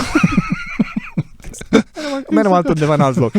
Și e foarte important să înțelegem că noi ne cultivăm aceste conflicte interioare, în primul rând în relația cu noi, pentru că avem așteptarea asta că eu dacă nu lupt suficient de bine, adică nu obțin rezultatul ăla, o să moară toată lumea și eu și familia mea.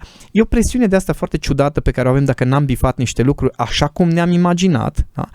Conflictul ăla interior nu are un subiect cu care să lupt, că sunt doar eu și un scurt circuit foarte aiurea, de care în majoritatea cazurilor nici nu ne dăm seama până nu ne îmbolnăvim. Sau până nu cedează ceva, sau până nu crește nivelul de stres la faza în care faci să apucă lumea să pună stent-uri, că e singura soluție. Și aici este unul din jocul în relație cu mine, în relație cu ceilalți, din nou, pentru că eu dacă nu obțin rezultatul pe care l-am propus, înseamnă că nu m-am antrenat suficient de bine, înseamnă că eu nu sunt suficient de bun, înseamnă că o să moară toți. Ne-am creat fantezia asta, lumea asta în care trăim, a creat fantezia asta că dacă pui cuvintele în ordinea potrivită, atunci femeia aia o să duci și aia o să te placă, șeful o să înțeleagă, ăla o să cumpere.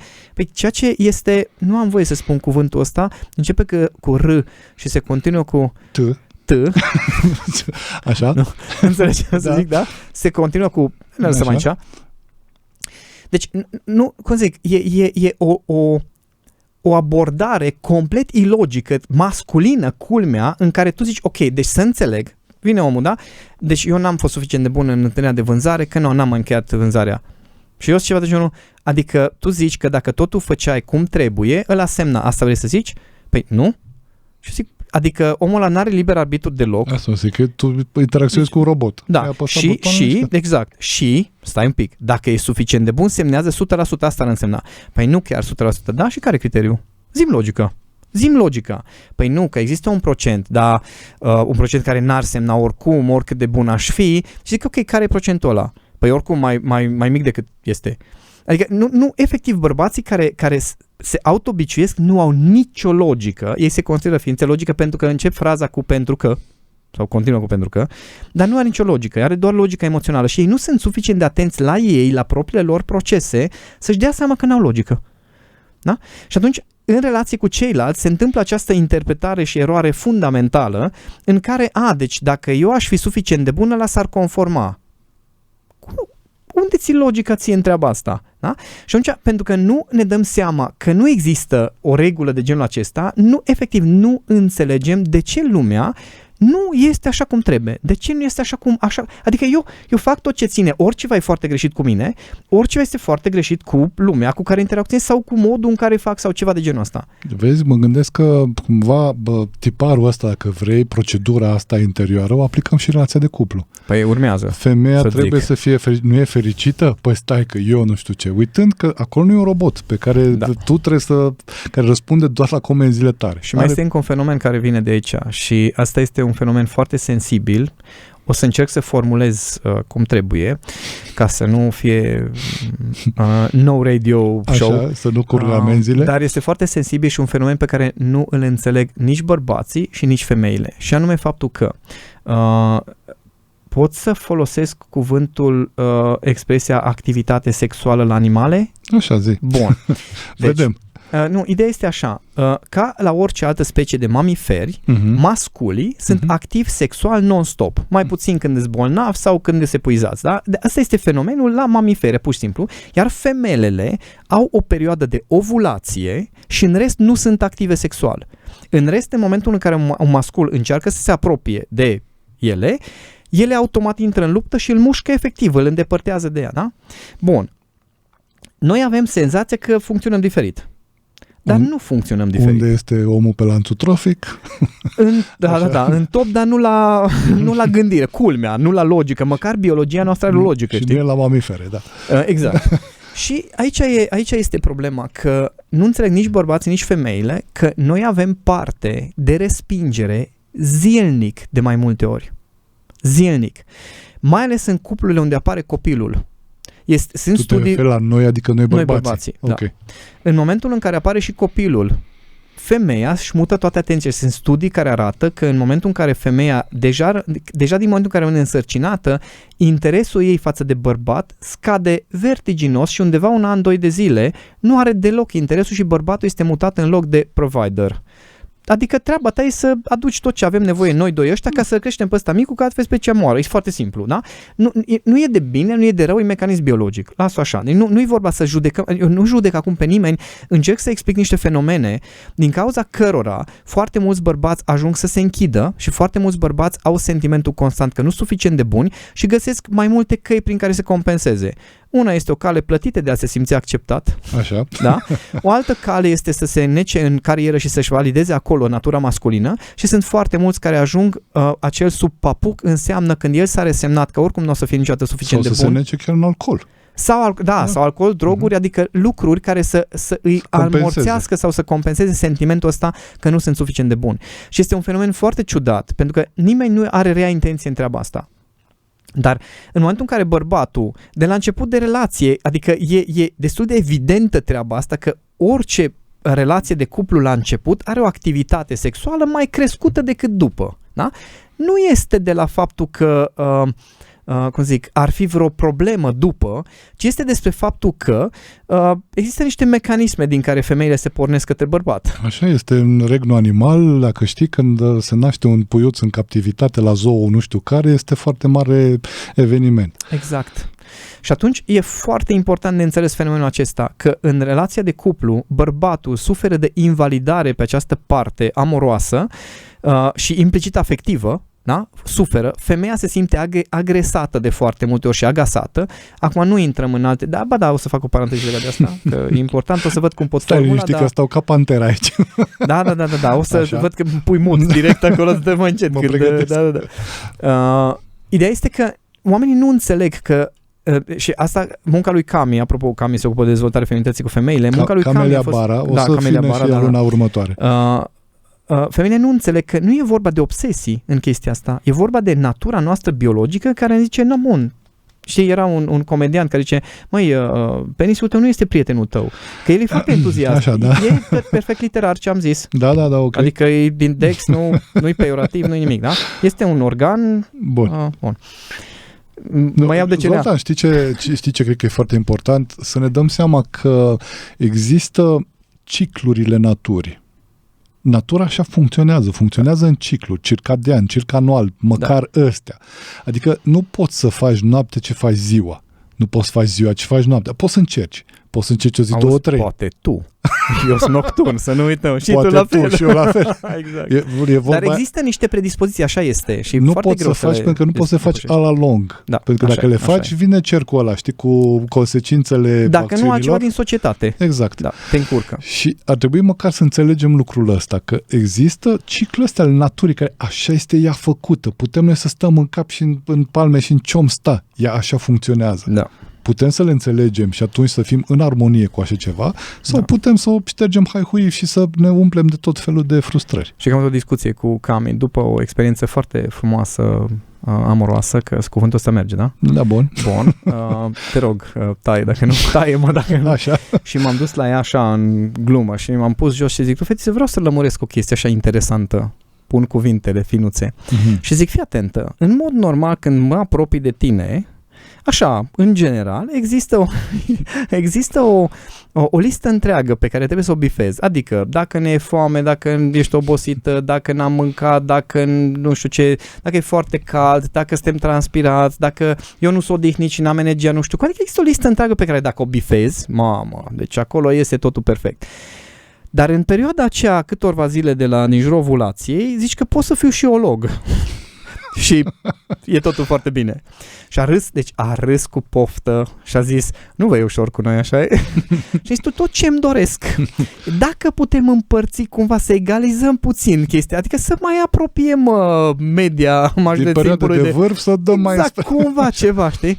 Deci a râs de numai. Și aici e toată șmecheria, că ce nu înțeleg femeile este că ele au disponibilitatea, ar putea, adică funcționează această interacțiune în orice context, adică basically. Fizic este în este regulă. Exact, dar nici ele nu înțeleg de foarte multe ori că atunci când o femeie vrea să se dăruiască unui bărbat și nu este cu predispoziția biologică, are nevoie de o predispoziție emoțională. Și bărbații nu înțeleg treaba asta, pentru că noi avem predispoziția biologică non-stop. Plus că aici mai intră și perioada de început, dar acolo fii atent. Care în engleză se numește foreplay, uite așa, că știi că iarna, adică atunci când condițiile nu sunt cele mai bune, și dieselul pleacă mai greu și trebuie să-l lași un pic în parcare să se încălzească. Dar fii atent că nu e numai asta, că aici este jocul pe care nu-l înțeleg mulți bărbați. Faptul că acest foreplay nu începe atunci când îți trezești, când apare la tine interesul. Perfect, zi-mi când. Aici. Din momentul în care ai intrat în relație și până se termină. Pentru că aici vorbeam de nevoie, deci dispoziția biologică, dacă nu există la femeie, trebuie să existe o dispoziție emoțională. Altfel se numește viol. Și mulți bărbați nu înțeleg chestia asta pentru că noi avem predispoziția biologică non-stop și nu înțelegem, bă, dar care e problema?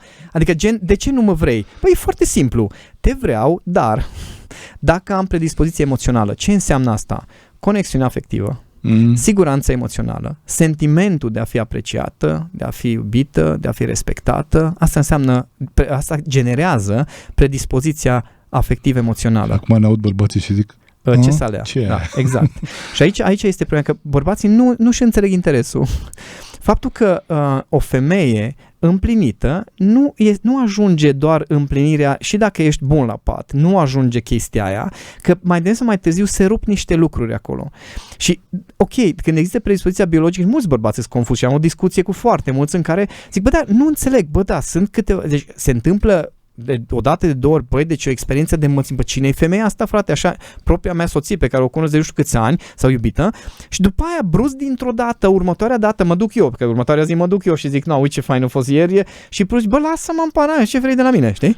Da, pentru că noi bărbații, știi, suntem, e același mecanism, dacă vrei, cu te iubesc, cu care vine din partea bărbatului, știi? Ne-am obișnuit. Nu, adică ți-am mai zis și acum un an că te iubesc, adică s-a schimbat ceva între timp, nu, păi atunci de ce să-ți tot zic? Numai că acum un an mai și exprimai chestia asta și prin alte lucruri, nu doar prin faptul că tu știi treaba asta. Că aici este o diferență majoră. Doar că femeia nu funcționează logic. Nu că nu are logică, să ne înțelegem foarte bine.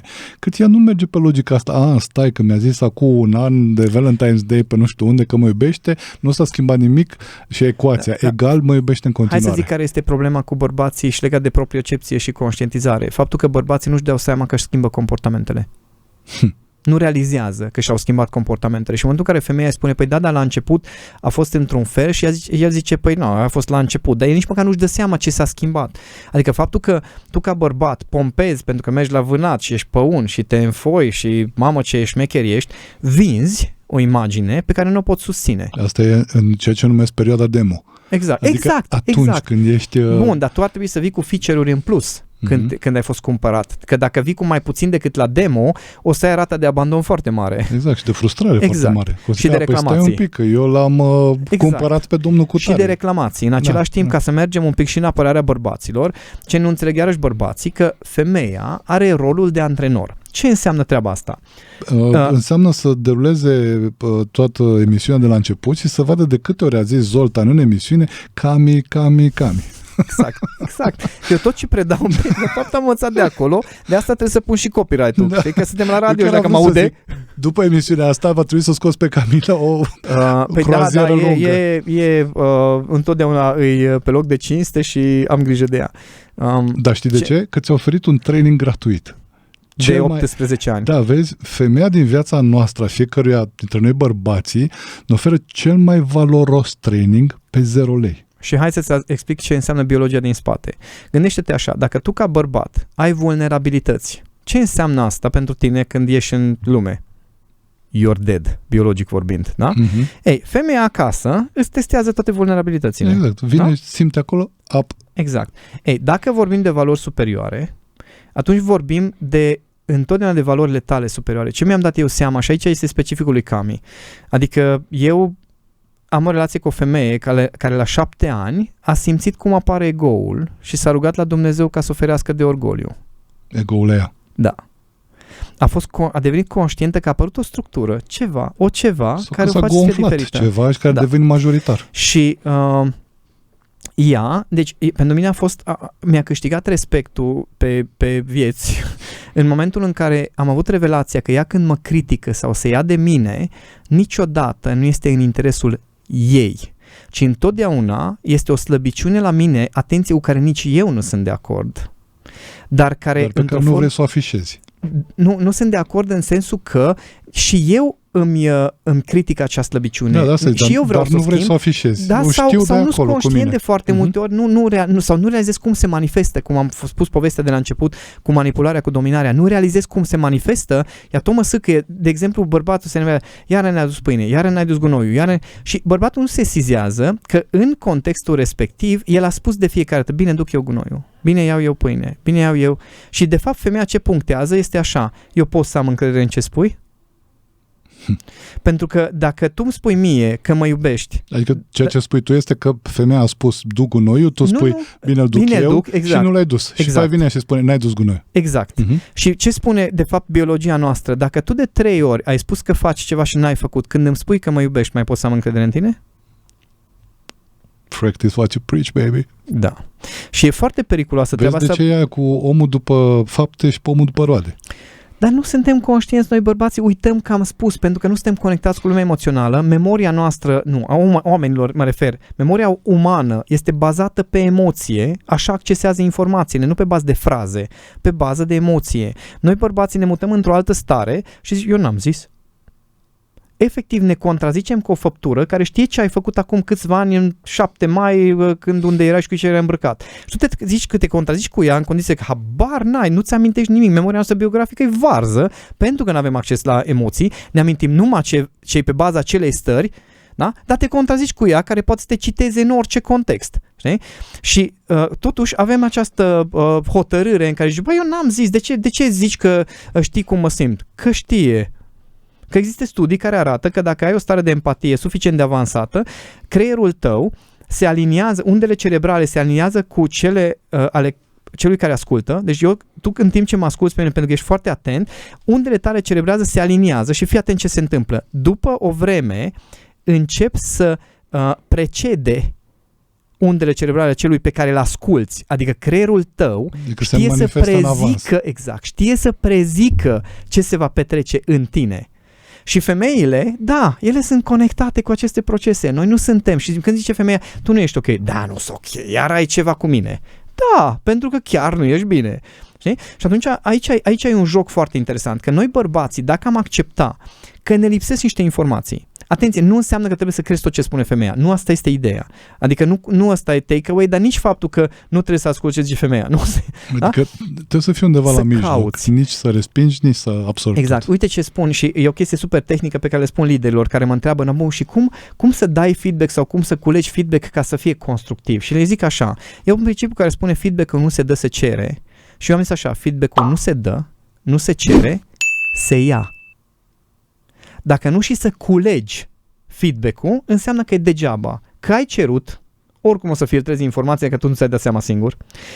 Dacă se dă, nu o să accepti pentru că oricum nu este cazul. Este o carte foarte drăguță a lui Tali Sharot, o cheamă pe domnișoara sau doamna care a scris cercetare de astea neurologice despre cum ne schimbăm părerea, mecanismele prin care ne schimbăm părerea.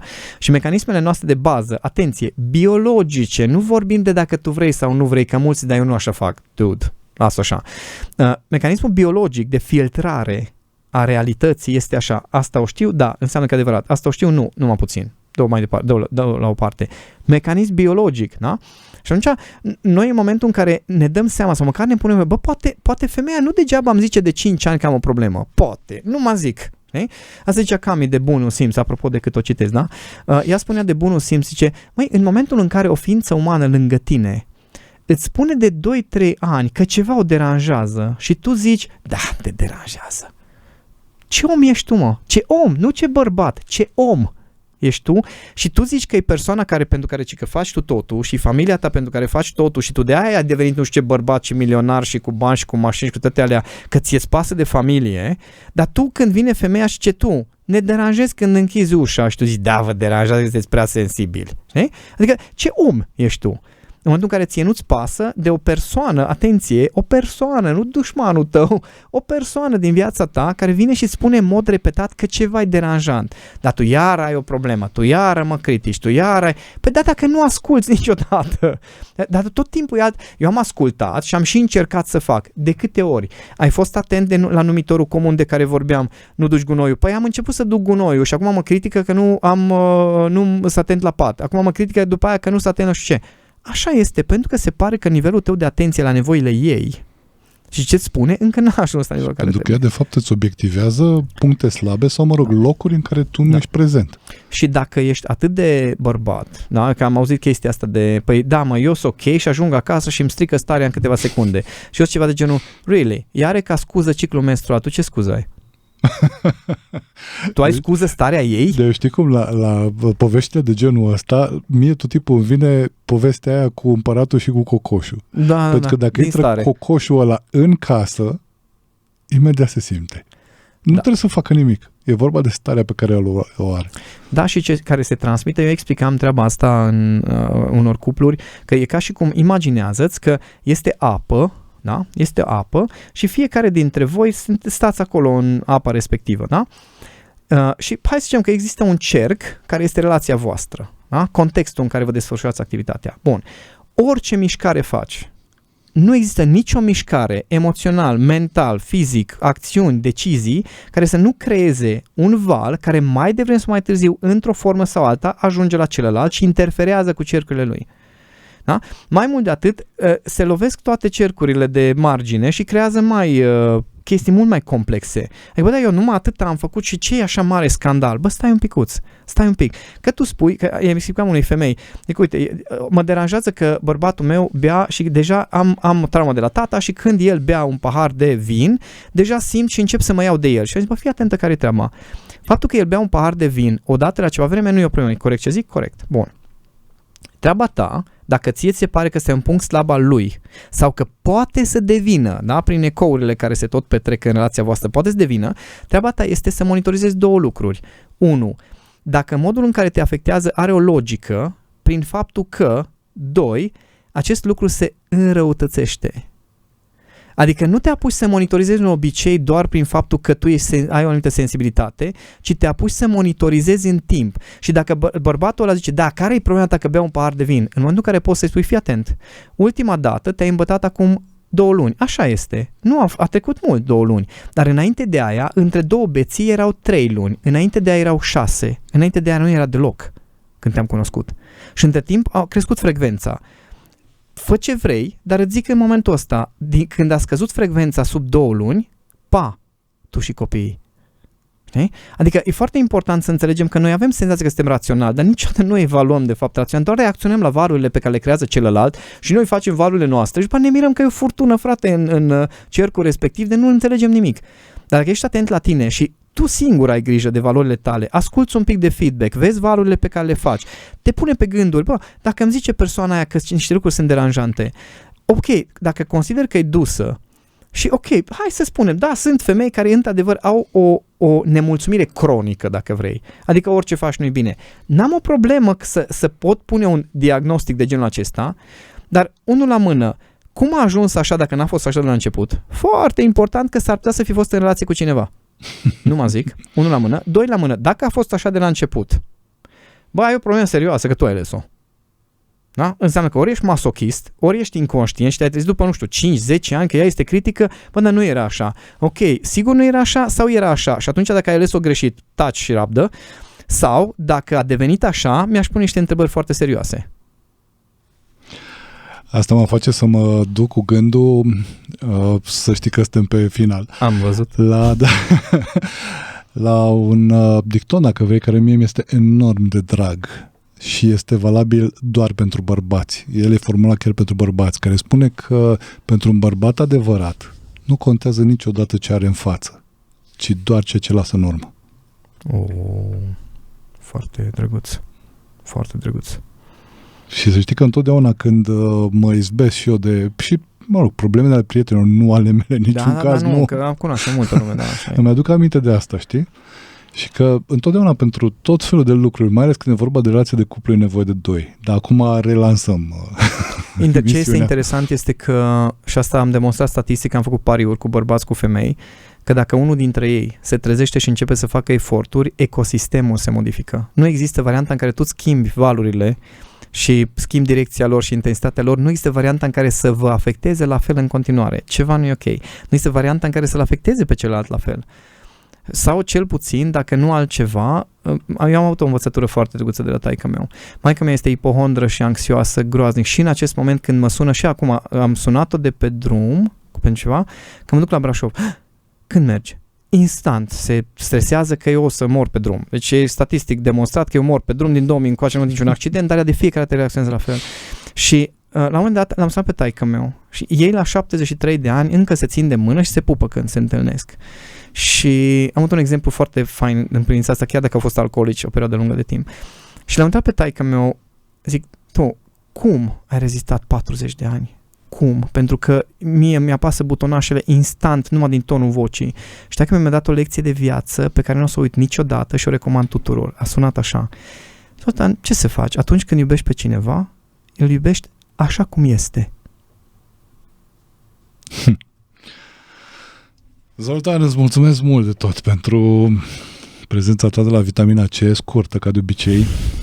Prea scurtă. Abia aștept să ne reîntâlnim.